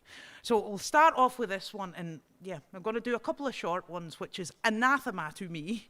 I've just got the first draft of my poetry manuscript put together finally after all this time. And the guy that's been helping me, Dave Lorden, one of the things he said to me was, yeah, you could really do with some short poems.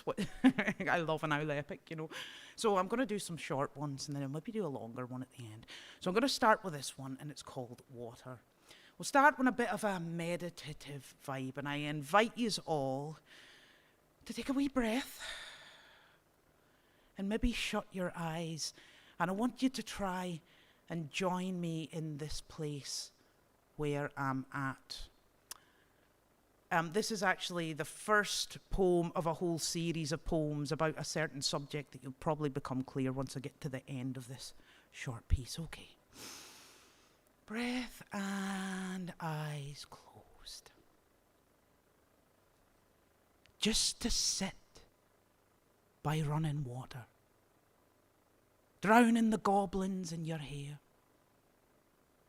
To get there just in the nick of time as your heart burst its banks and flooded the crossroads. Just to hold your shivering self steady. Every cell of your body scream and thrash metal-like with life. You love being alive, mind. When you've carried yourself home many's a night. Just a priceless gold-plated lighter inherited from your grandfather that your grandmother paid a £5 and 5 coupons for. Every stress in your skull screwed up tightly in your palm and slipped into its flame like a note in class. Just to feel that heat, that hangover, the sanctuary of jacaranda trees in Lisbon, to dance like a bairn who'd never seen purple snow, just to sit by the water, remembering all this is just a breath. And just for this moment, the air is vintage Scotch. When some great tit emerges from the sticks and twigs and says, "Oh my God, can I touch your hair?" Cheers. So that just goes on to a whole series of poems, poems about hair. The second one that we did, I'll never be able to do it public because we recorded it in the studio with what do you call it? It's a certain type of mic and it gives you a 3D sound. But we just kind of went a bit mad in the studio and it was dead experimental, so I'll never be able to actually do it live. So hopefully you'll get to hear it sometime. Okay, second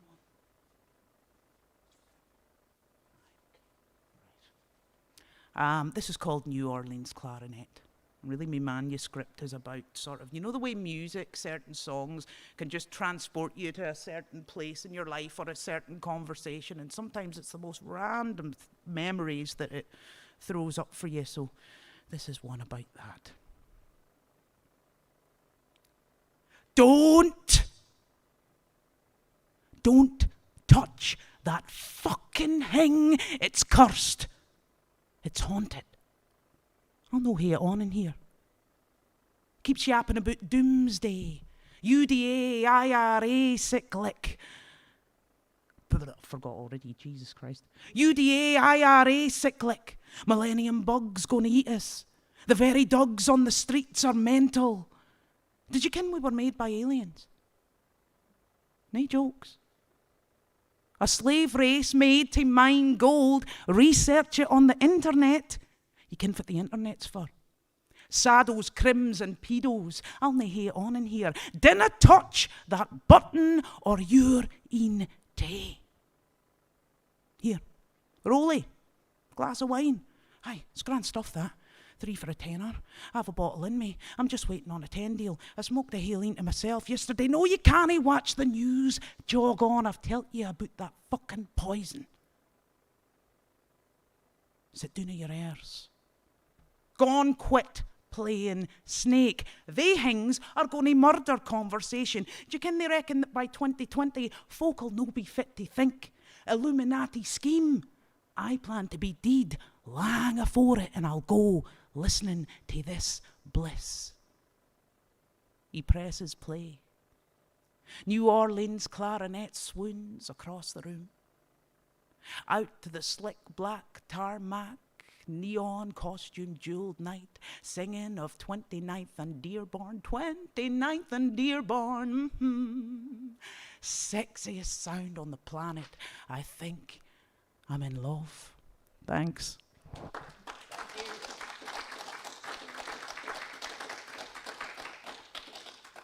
This is called Map of the World in Primary Colours.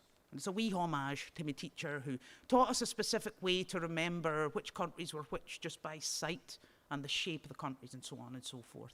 And how that it's really stuck with me, you know, those wee lessons that she taught us. Our teacher unravelled the world one day. She stuck a thumbtack in Scotland's thick ear and declared us a pinprick on a pinprick whizzing through space. She showed us a nose in the Hebrides, the chin in Kintyre, Arran and Islay, the UK, cross-armed, hunchbacked, a Victorian judge. Iceland, an unshorn ram. Italy, a couture boot. Mexico, the witch's lockjaw. South America, panther's tooth. Greenland, skull of an ancient seahorse. The USA in its belly. heart chambers, the beat-up waves of Hudson Bay, Fox Basin. Mother Africa's afro wrapped from South Sudan to the Atlas Mountains. And I can still see the koala bear in Ireland, you know. It's just these days, her necklace is a throat slit by a dirty, blunt blade. Thank you. I'm not sure. I might do one with a bit of a backing track or one without. I know. I'm looking at you like I want you to tell me what to do. It's ridiculous. Yeah, all right. Can you put that Kingpin track on? So this one has got a bit of a hip hoppy vibe to it because I do some hip hoppy vibe stuff, you know. So yeah, this is just one called Kingpin, and it's about, you know, there's a whole social fucking disaster where, you know, these kingpin drug dealers be bringing young boys into their mix to do all the running for them, you know. And these young lads they think this is the best thing in the world and this is how they're going to get where they need to go in life, and really, they're not. So it's called Kingpin. Thank you very much, Jantney. All right, hit play. Don't leave me standing here like this. Yeah, grand, okay. Thank you. Thanks, everybody. Okay. Kingpin.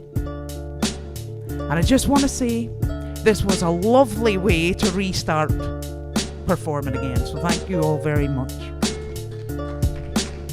3 o'clock in the morning. No rest for the addicted. Tormented by these mental images of a man I've never even met, the Kingpin. He sits at the head of the boardroom, a slick-lipped prick with a manicure, never sure if he's grinning or grimacing, a philanthropist, a well-adjusted citizen, and everyone respects him. Ask him, when were your hands last tainted by the sickness of addicts as you were raking their pockets for bad debt? When were you last sent in to collect? He'll tell you for himself that's the dog's work. He only did it while he seed-funded his empire. His kids really think those damn spots on his hands are stigmata. But our kid sees pinpricks on a treasure map. Speculative fiction, of course. He's never met him before and never will. Even when he's rocking in the corner of a prison cell for him. Even if he owns him and he's paying for the privilege of a bit part in some Hollywood corrupted panto, a Scottish city ghetto. Watch them as they go.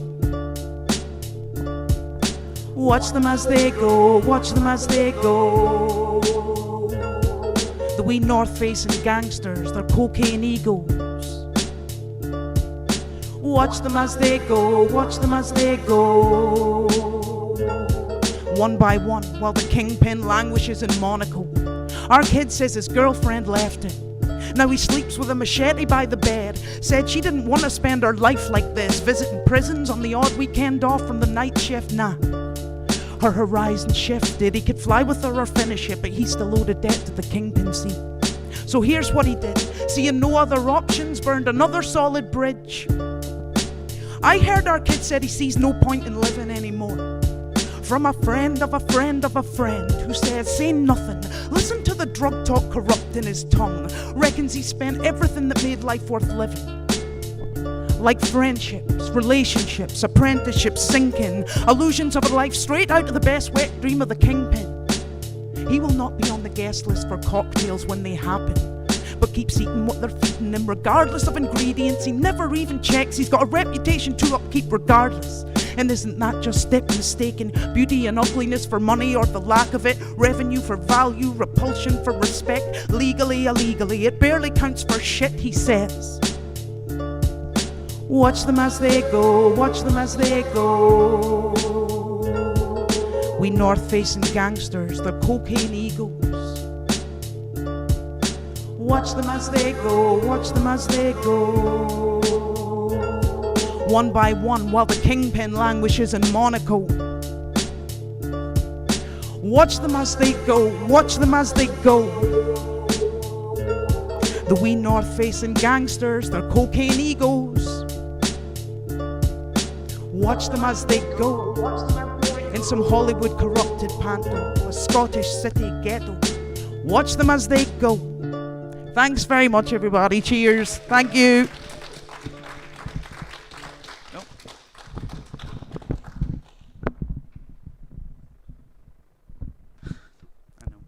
these are the wee skills you lose. Somebody's going to have to come and help me here. Thanks, Bill. Cheers.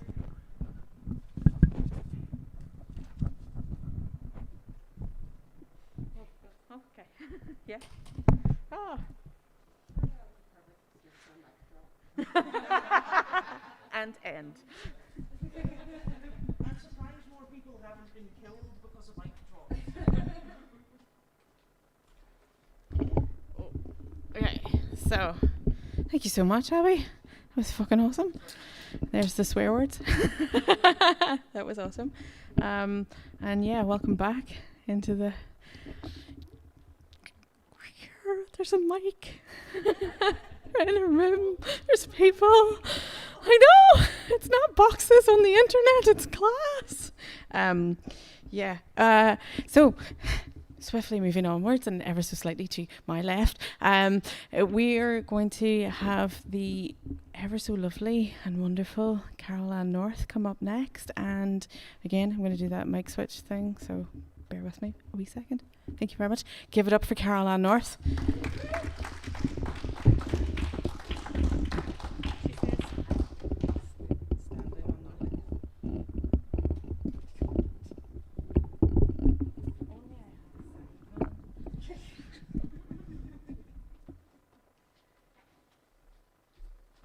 Thank you. So I suffer from shaky leg syndrome, as Mel knows. So at one point, if everything looks like it's shaking, there's nothing wrong with the screen. It's just me as a person. This first poem is called "Mary, Give Me Strength." Sorry. My Aunt Mary used to reminisce about a woman named Linda who come calling on Sunday with the King James Bible pointed out in front of her like an old Tommy gun. Not the Linda carries such things. Traipsing up the falls in her Sunday best with her hair all done like Sheba and her nice church shoes pounding the pavement with righteous force and God's good doing. Linda had the permissions, her family being who they were, to call on the homes of the non-committed, try get them switched over, saved, as she would call it, to the one true faith of the Free Presbyterian Church. Most just slammed the door in the face and told her to fuck off. But my Aunt Mary, she used to let Linda in for tea and prayer. Welcome rest for the weary traveller, she said. Aunt Mary was committed, though, to the one true faith of the Roman Catholic Church and had a hatred for the other, which she let Linda know. But still, my Aunt and Linda sat on Sundays, drinking in tea and piety in their best clothes and voices like God himself was watching, not just me sitting in the corner with my crayons and my maths books. Only once did she say to me, her breath reeking of hospital oxygen, 13 years, and that heathen Linda never once took off her coat nor her nice church shoes in my house. That's outsiders for you, kitten. You never really want to come in. Now, I don't know if she was right, but my aunt was dead and buried, and we had the funeral mass, and Linda never came and was gone forever, and that was that. And the memory, moves less in my mind over time, like some fat grey cat that's getting on in years. Still, out of habit, when I go to a new house, I always take off my coat or my shoes, and I never wear my Sunday best nor talk in polite tones. And some think me rough or uncultured, like my ma didn't raise me with a wooden spoon to the back legs from my elbows on the table. But looking back, Belfast is a cold city. And my Aunt Mary wasn't one for heating when an old jumper or my granny's woolen blanket would do.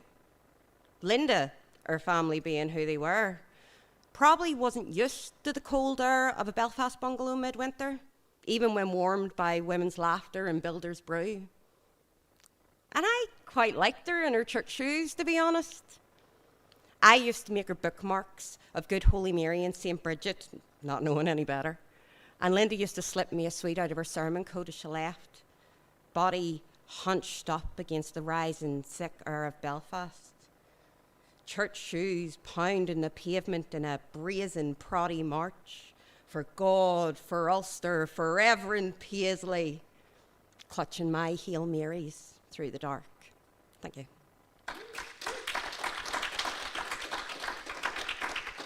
Shaky start, but I got there. So the next one I'm going to do is called Belfast Villanelle, but since I'm up in Derry for the night, it's Northern Irish Villanelle. We're going universality. Mothers, go out and call your sons. They should not be out past the lamppost light. The streets are dead and the boys have come.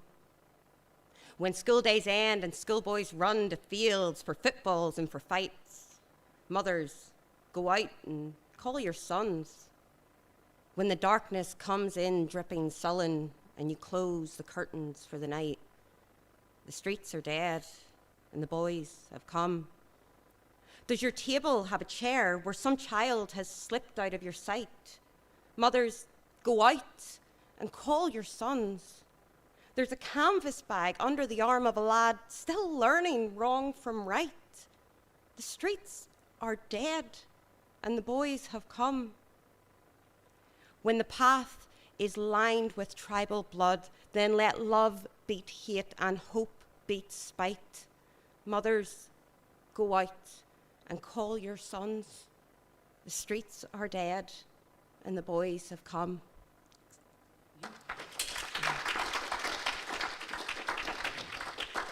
So Northern Ireland appears a lot in my poetry, even when I don't want it to. We're a bit like that as a country.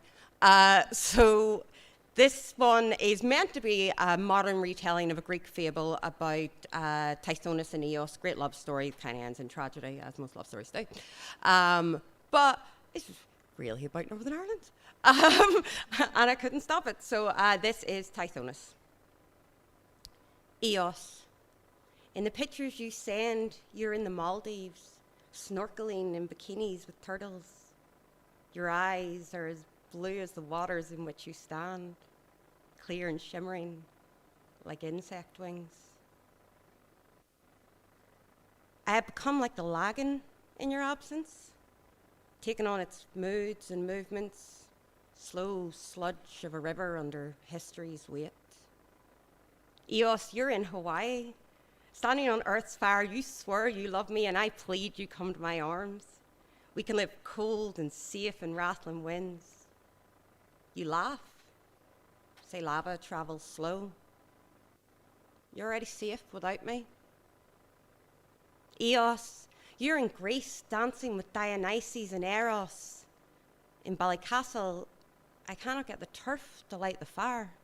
It's damp and dark without you.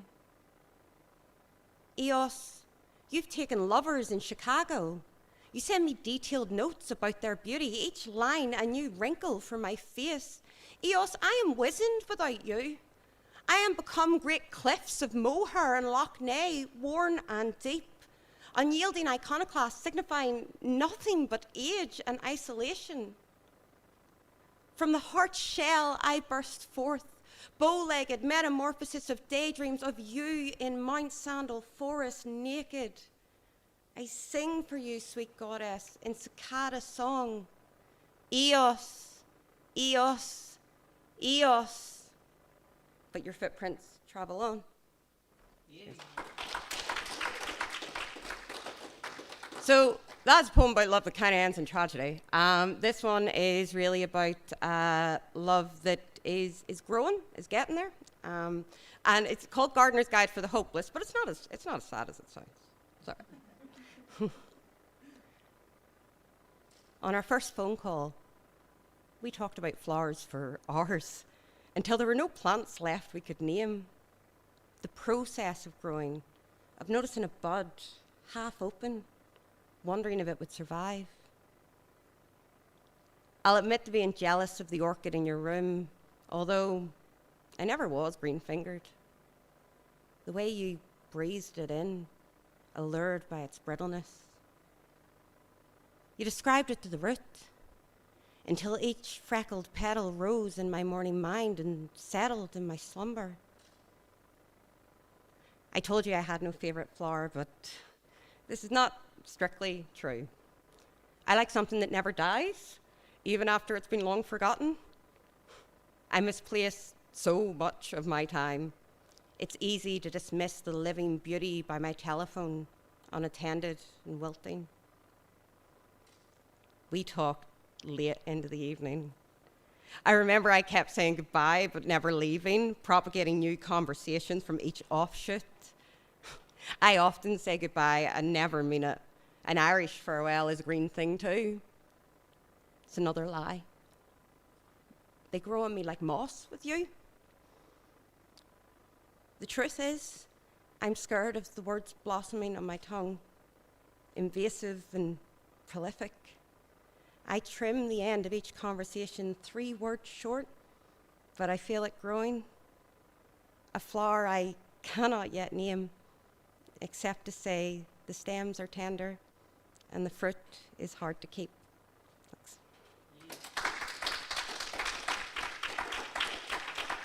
And I will clear off, but the last one is just a plug, a full-on plug. I'm shortlisted for the Bangor Poetry Competition, which you can vote on. This is the poem that is shortlisted, and it's about home, which is good because eventually I'll go there. So this is nesting. Sorry, I really should title it. You want to believe it's yours.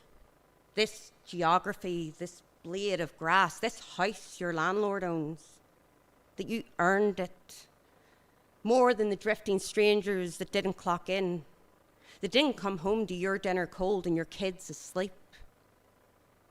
You want to believe your own wars brought glory, that you'll never have to run with just the shoes on your feet, the clothes on your back, the sweat on your brow you earned. You worked overtime for the weekend getaway, the kayak and the robin, the mistletoe for which you knelt at sermons. You can grasp Christmas like an envelope. You pay stamp duty. Outside, the wind is howling and the rain beats down, and the dinners are not cold but absent, and the kids do not sleep for all the rocking of the tide. All that was earned, lost. The building collapsed, the tree chopped, shelter now found in the tattered eaves of a nesting spot to rebuild in peace.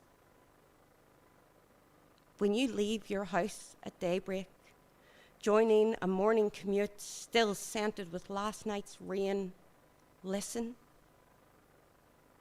Nearby, the robin's refrain is singing a lament from a tree you do not know. Her geography taken from no man's pocket, a nest, an earth, a home. Thank you very much.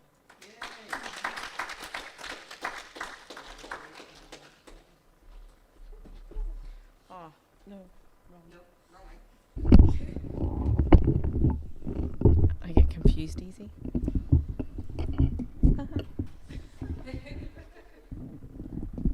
Okay, all right, we're back. Hello, thank you so much. Okay, so he started off the night and had the Culture Night Poetry Trail earlier on, various locations across the city, and so we're going to have him back. Frank Rafferty, get your bum up here and woo us with your words, man.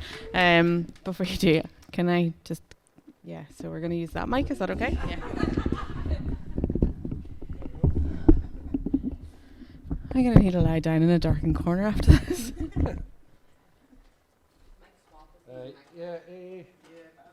As Mel was saying, I've been doing quite a lot today. That's not the only excuse why I'm not going to be off the page. As I said earlier, I was out last night for a friend's 70th birthday, and to be honest, I went to bed about 3 o'clock this morning, and I was in here at 9, so I'll start and finish with a couple of poems that might be about trees, but you can judge yourself, but this might have to come up a wee bit for me. There we go. Is that better? Yeah. And it's great to follow 2 poets that I think are absolutely wonderful. I mean, I've known Abby, well, I know her like a bad penny, as some people say, but yes, she is. Yeah, I think she's a superb, wonderful talent. And I only first met Carolann a couple of weeks ago at Stendhal, and I was, God, right. I was blown away, I have to say, and rock bands never have this bother, do they? I should have a roadie doing this for me. Yeah. Right, there we go. Anyway, as I said, this is a wee thing called being a tree. I stood in the centre of the living room, just being a tree. I had first been a tree, aged 8 years old.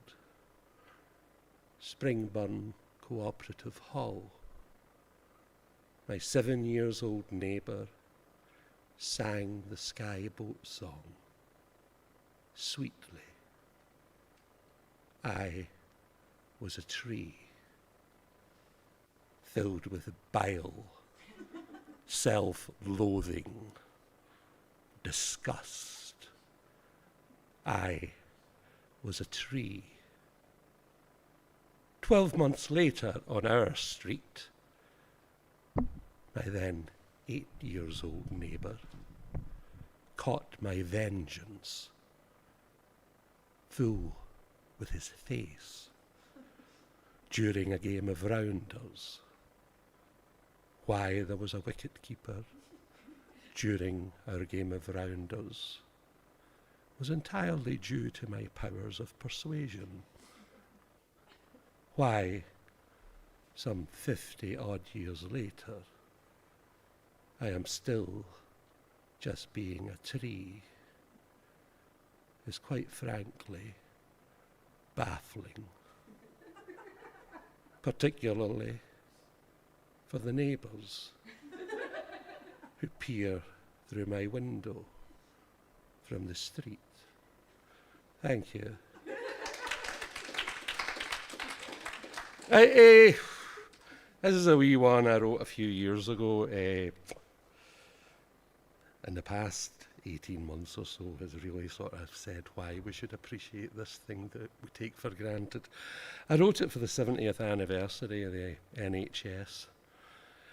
And basically it came about, I was reading a wee bit about Nye Bevan, the founder of the NHS.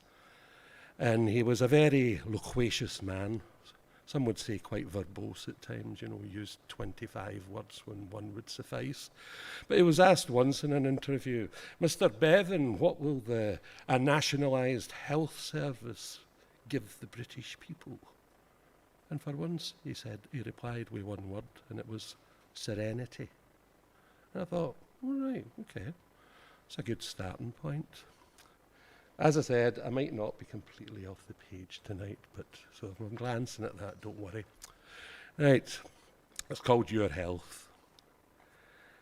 My grandparents could barely breathe from tightening their belts. Is it hard now to imagine all the terror that they felt each time that they or one of theirs was sick or taken ill? Could they afford the medicine, a £2 doctor's bill? You grant me the serenity which they had never known. From their collective will you sprang, completely ours, homegrown. My dad's sister, Patricia, she was the aunt we'd never meet, 'cause back then pneumonia could bring a funeral to your street. But no magic spell did summon you. You were our own creation. You were demanded, and out you came from post-war devastation. You embody love for everyone. And still we understate your true value and your worth to us since 1948. You grant me that serenity which they had never known. From their collective will you sprang, completely ours, homegrown. If and when we can, We pay so that if and when there's need, by her, by me, by neighbours, strangers, friends, you'll intercede with doctors, nurses, hospitals, new treatments for our pain.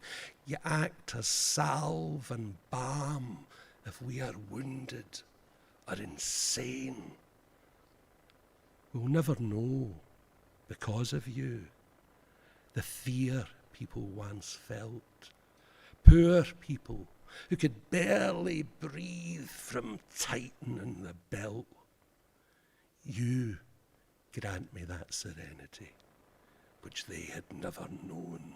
From their collective will, you sprang, completely ours, homegrown. Thanks.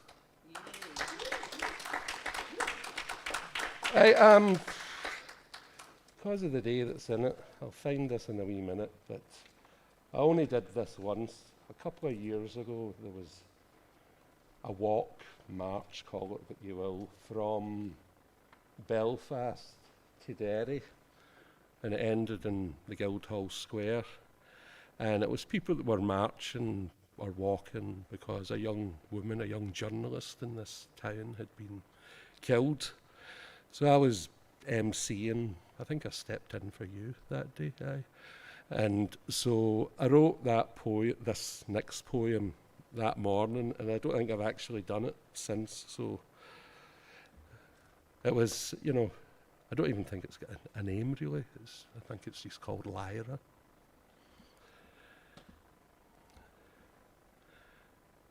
We cannot accept the damage which is your promise to our kids. We will not go back in time to bombs and banging dustbin lids. Take away your Jackanory. We demand a better story, not in her name, not in our name. We've had enough. You might think you're God Almighty and the Lord of your estate. You may think that there's a future only your kind can create. But hear what we are saying. This is our future you're betraying. Not in her name, not in my name. We've had enough. We'll no stand for your brutality. No more boys with blown out knees. We'll no appease your criminality. We're standing here for peace. We know exactly where you hide, and we insist you step aside. Not in her name, not in our name. We've had enough. You may no fear us yet, but listen to the ever-growing throng. At first we'll just be hundreds, then we're hundreds of thousands strong. And today you'll hear our voices. We're all making different choices, not in her name, not in our name. We've had enough. And to you, our politicians, who are all so highly skilled, when you leave nothing but a vacuum can be filled. If you can't agree to make decisions, you deserve nothing but derision. Not in her name, not in our name. We've had enough. And all of you today here standing with your families, lovers, friends, raise your voices to the heavens. Tell them all to make amends. We'll love and live with whom we choose. We'll talk in tongues we'll never lose. We've had enough. Not in her name, not in our name. Okay? All right. I really don't know what I'm doing up here half the time, so I'll find something else to do now. Right, somebody did a love one earlier. I'll do that, and I'll do this wee one first, yes. Again, I need to look at it. That's a bit daft. Why do you need to look at that? It's very short. Well, my brain's not working properly, that's why. This is just called That. See, when that wee Wayne looks at you because you asked it something stupid, like that time that you looked at that drawing and said, "What's that you've drawn there?"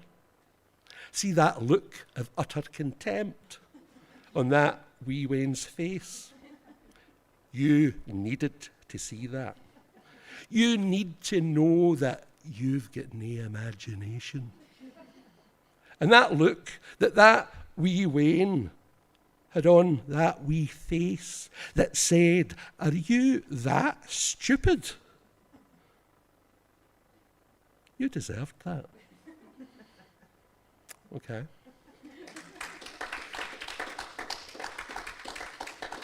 I don't know how long we've got, really. Right, so I don't know how long I've been up here now. I'll do this wee one, and then I'll go back to another one about trees, or is it? I suppose this is a love poem. It's one of those that the bits of things float about with you for years, if you write at all, and they're just bits. And then someday you actually meet somebody, and other bits come, and it's all sort of all starts to make some kind of weird sense. It's called Do Not Belong to Others. Do not belong to others, for none belong to you.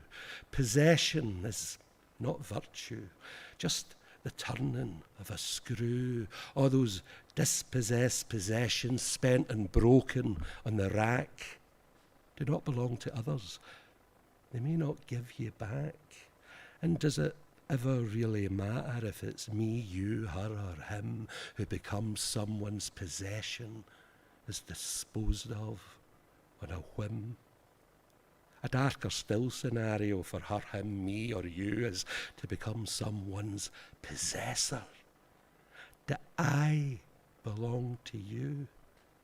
Do I belong to you now? Do you belong to me? Is this what I have longed for? To give someone the key to understand me, totally accept without complaint, to give to that one other my whole self without restraint, abandoned to that moment when another makes me live, when against all wiser judgment I can do naught else but give all my love, head, heart, body, to this single other soul, to unite in the divisions of ourselves and make us whole. But there's still these siren voices. Hear their claims, ask, are they true? Do not belong to others, for none belong to you. Do not be led by instinct, love, emotion you can feel. Kneel before each endless reason for denying what is real. Break the heart, destroy the spirit, kill your passion, murder, rage. Purge all memory of loving. Build yourself a better cage. Try to wriggle out a living, climb the scaffold, bend the knee. But do not belong to others. They may never set you free. Free to feel nothing for no one. Free to gasp the truth of Zen, free to mutter through the madnesses in the minds of many men, how you're free of fruitless passion, how you've crucified inside, how your science, your gods, your reason have all been verified. I don't want such understanding. I don't need to live alone. I know we all are anyhow, from belly back to bone. I just need your heartfelt laughter. I want your body next to mine. Belonging to another is the only human sign. Back to this, that same old story, told and telling, always true. I may not belong to others, but I will belong to you. Right, okay. Cheers. It is a love poem. So as I said, I'd finish with one about a tree, so it's sort of like that. If I can just find it. Yes, I do need my specs on for this. Right. I'll actually hold it up because I am going to read this completely off this. It's called Past Lives. Remembering my past lives can be quite funny. All those times when I was them and never me. I've never been an aristocrat or a foreign doctor, but there are many lives I've lived being a tree. They'll always talk of channeling past lives as a human.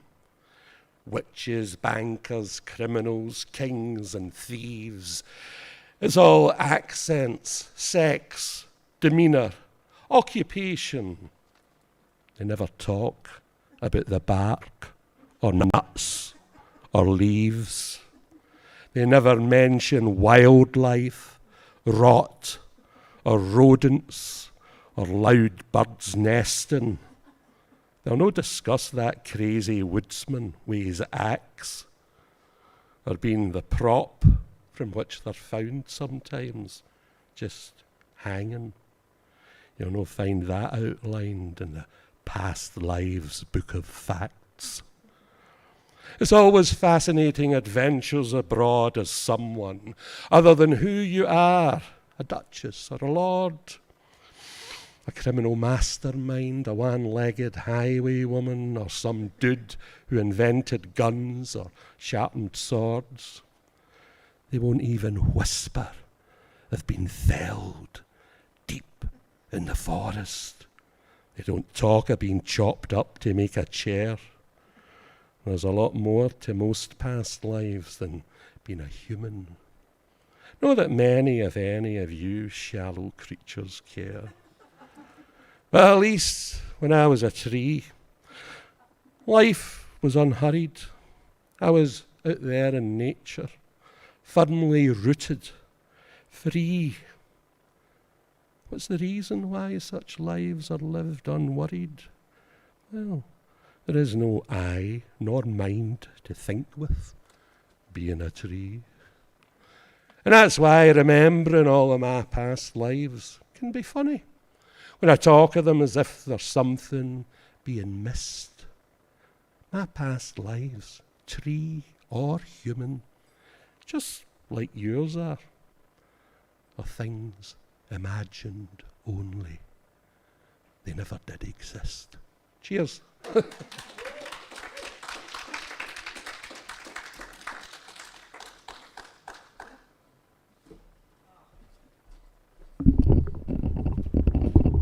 The mic kerfuffle begins again.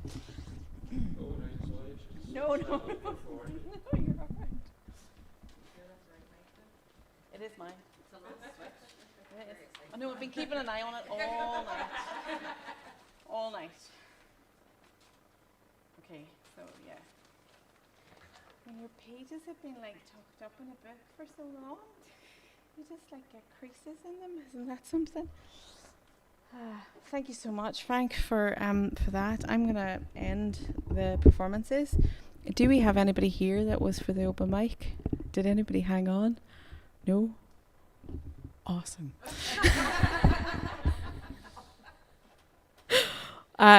Just because we've run over time. So I didn't want to go, you've only got like 3 minutes.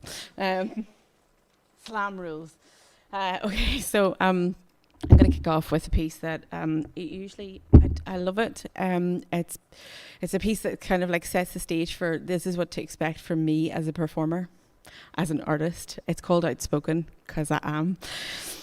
Artists, to my mind, are the architects of change and not the political legislators who implement change after the fact. William S. Burroughs. I love this statement, but it's not without flaws. If artists are the architects of change, how can change exist? If the architects and the implementers are both identical, if the only voices being heard are speaking in the same tongue as those of the ears that are listening, how do we make room for other When the only artists that are taken seriously are straight, white, cisgendered, able-bodied men, does the architecture actually show the things that need transformed? When the only time that women are seen or heard are as plot device or muse to drive the stories of men, when do we have space to tell our own? A student once asked me, do you know all these feminists getting angry about manspreading? Do you not think they should be worrying about more important stuff? It got me thinking, because things are never that simple. See, when a man takes up that space, he's not just taking up that space on a bus. He's telling every single woman around him, be small, be quiet, be unseen. Because if you're seen and heard, well, you're asking for attention. And that kind of attention only seeks out a conflict in the positions of power. When the sources of information that shape young minds are sending out mixed messages, when and where do we draw the line? Too much makeup or not enough? Don't over-sexualize yourself. But too much modesty, well, there's no need to completely cover up. Fat girl needs a makeover. She needs to find a way to love herself. Skinny girl needs a good feed, probably an eating disorder. Can't be anything else. Body hair. She must be one of those crazy hippie pixie loons. All no bra and peppermint tea. A mad bunch. Sure, they all live in communes. Introverted girls who read books. And indie girls sporting geek looks, goth girls with piercings and tattoos, t-shirts and jeans girls in bloke shoes. They are the kind of girls that don't fit the paint by numbers design, that won't prescribe that won't conform to the prescribed ideal of the perfect woman shrine. The world needs dangerous women, the gutsy, outspoken kind, the ones who talk about masturbation and orgasms in public and will not be confined. They don't care if you think they're bossy, argumentative and opinionated. They're on a mission, loudspeaker in hand, to show the world this system is outdated. To all you future women writers, young girls in bedrooms crafting poetry, struggling to place emotions felt too big to fit inside oneself, responding to an often ugly world lost in transition. To those women who say they'd love to put pen to paper and write their thoughts, harbouring desires, dreams and summaries of plots steeped in self-doubt, shunning notions of leaving behind their comfortable mission. To those women who say they'd never be brave enough to share their secret scribbles, kept in hidden notebooks that no one ever sees, censoring the world from their thoughts and their thoughts from ambition. I dare you. Take that stand, swallow hard, breathe deep, and venture into those unknown lands. If artists are the architects of change, paint, write, dance, be more than, because I am damned if the only voice being heard will be that of a man. Thank you.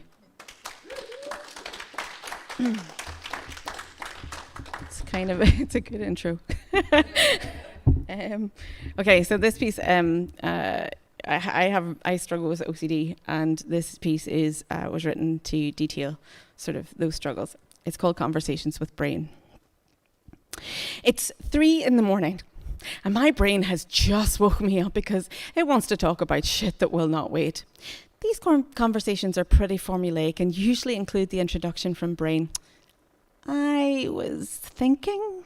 This is quickly followed by a to and fro exchange of me threatening to pull the covers over my head and Brain threatening to sing the Henry VIII song from the movie Ghost. Then comes the suggestion that I should probably put the light on and write this down because well, I'll forget. And in the morning, I'll be kicking myself because it is such a great line. And after I've tried sticking my fingers in my ear and hiding under the duvet, I relent because I know I won't win.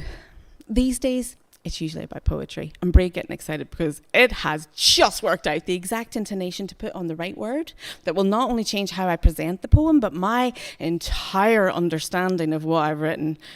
And occasionally words scratch at the inside of my skull and make me uncomfortable until I give in and write them down. Secretly, I love it, but don't tell Brain that. These conversations were not always so constructive. These conversations were not always so welcomed. And these conversations were not always so healthy. Sometimes Brain would give me a sharp jolt in the middle of the night, a crushing pain to let me know that smell that was in the kitchen 3 hours ago was probably something disgusting, and if I leave it until the morning, it'll permeate its way up through the house and I'll wake up choking on it, that my only option is to get up and clean.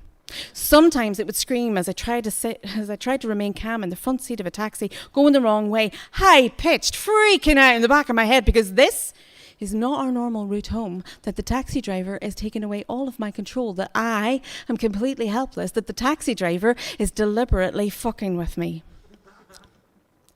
Sometimes it has a French accent. But that's usually when we see magpies.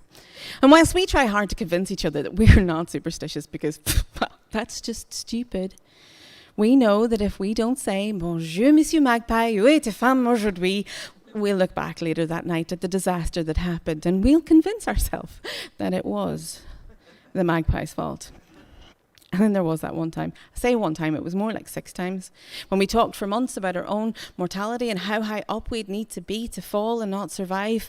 And when we have that feeling of euphoria flying through the air before the impact of hitting the ground, we decide firmly that we are too cowardly to try out drowning. And in the end, collecting pills was always easiest. I can never work out if it was me or brain that made the purchase. But I can tell you how horrible it was there in that hospital bed.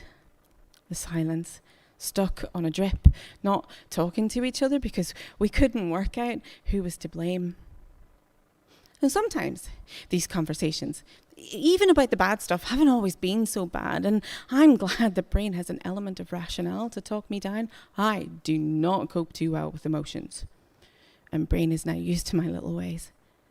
So when my daughter at 12 wanted to hold my hand, I was grateful the brain was there to fight with my inner desire to throw up or pass out or both. She's now 20. And I still get that voice in my head telling me, it's okay. She's 20 and still wants to hold your hand in public. Thank you.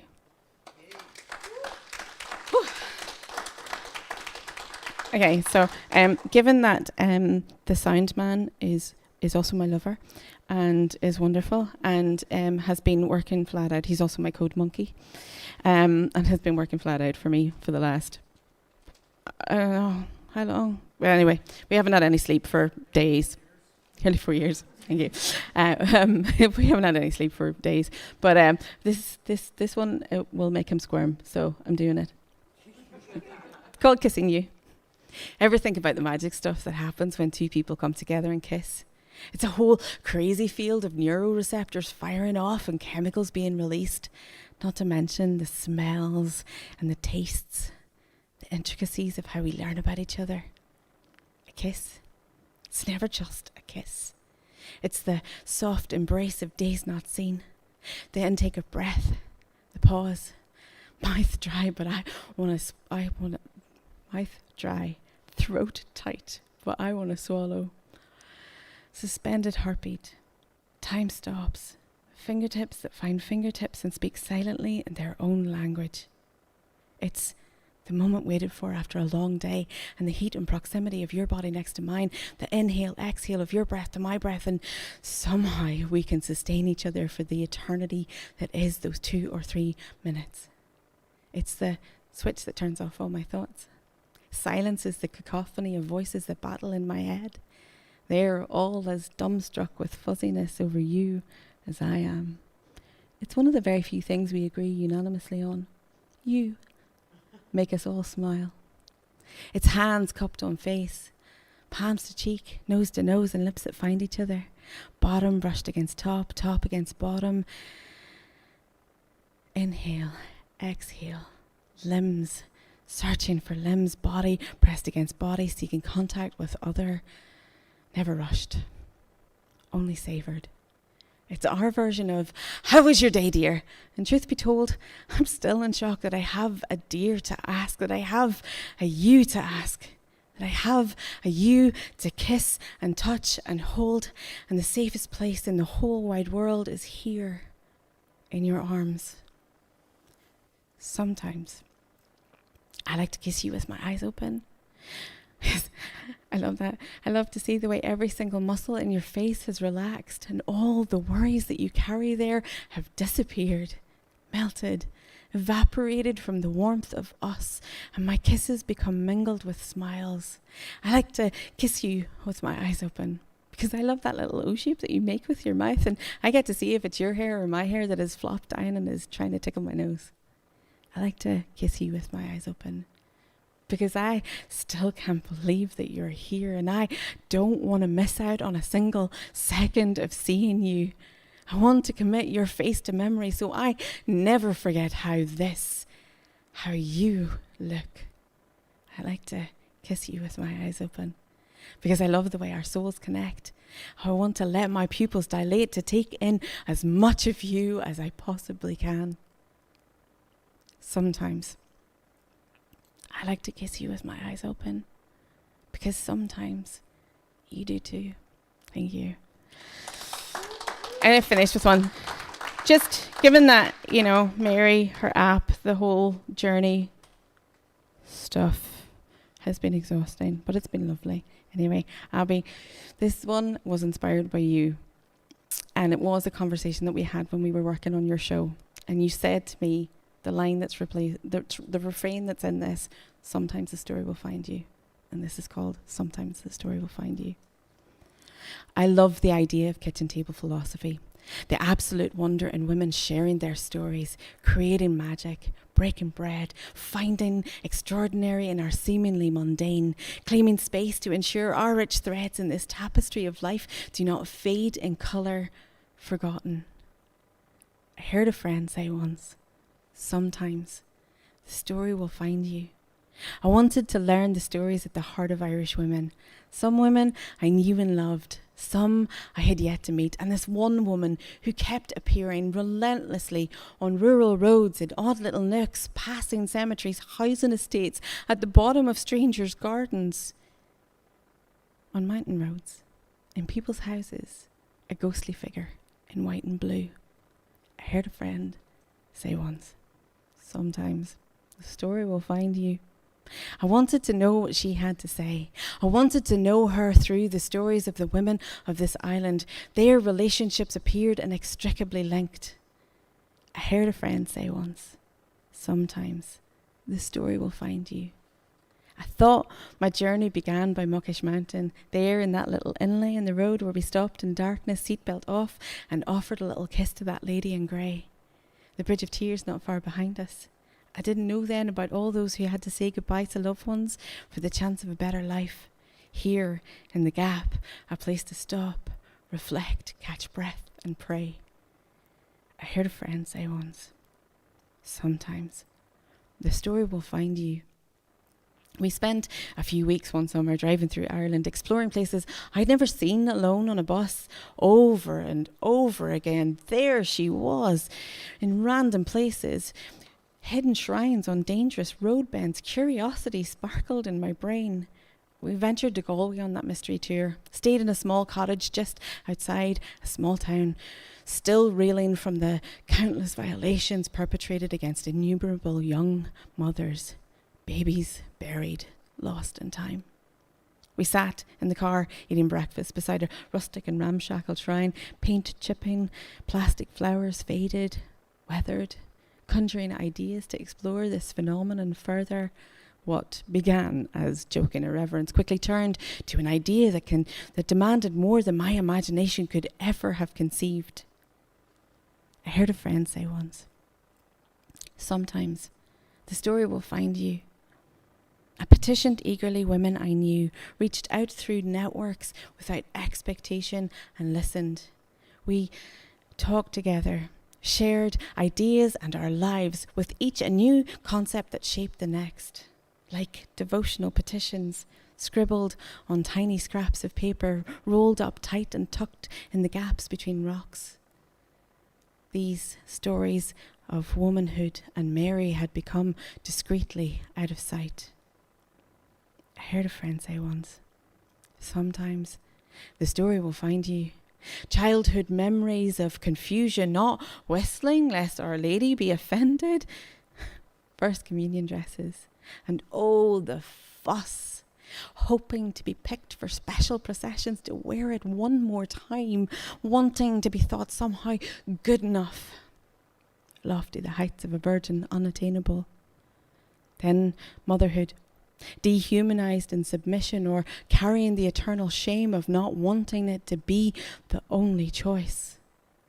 Inability to reconcile perfection, immaculate. The horror of the women who'd walked these paths before us are around us and those who have yet to come.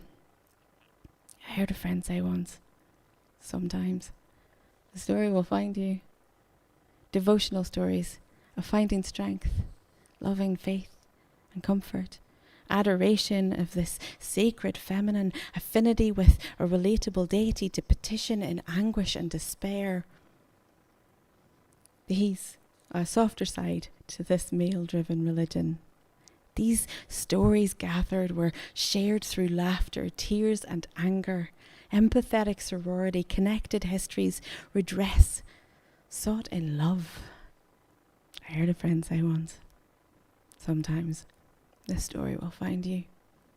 We talked of institutions and hush practices, silenced no more. We talked of her womanhood and how we identified with her lack of agency, the choice she had the suffering she had no choice to accept, and how that must have felt. My journey to finding this woman showed me much of my own self. As mother, I wanted to tell her there's no shame in tears. Understanding the anguish felt to be there for your child from first to last breath. I wanted to let her know that I see that humanity, despite being clothed in those heavy white and blue robes. I heard a friend say once, sometimes the story will find you. Thank you so much. I know. Bye, Abby. Listen, thanks to everybody for coming tonight, and thank you, Sue, for going, I have this idea. I love it whenever I have this idea happens. Thank you to anybody that has watched and anybody that will catch up on this later. And yeah, that's us. And to the sound man, can everybody give, please, a big round of applause? He's very tired. Very tired. Thank you. That's us. We out.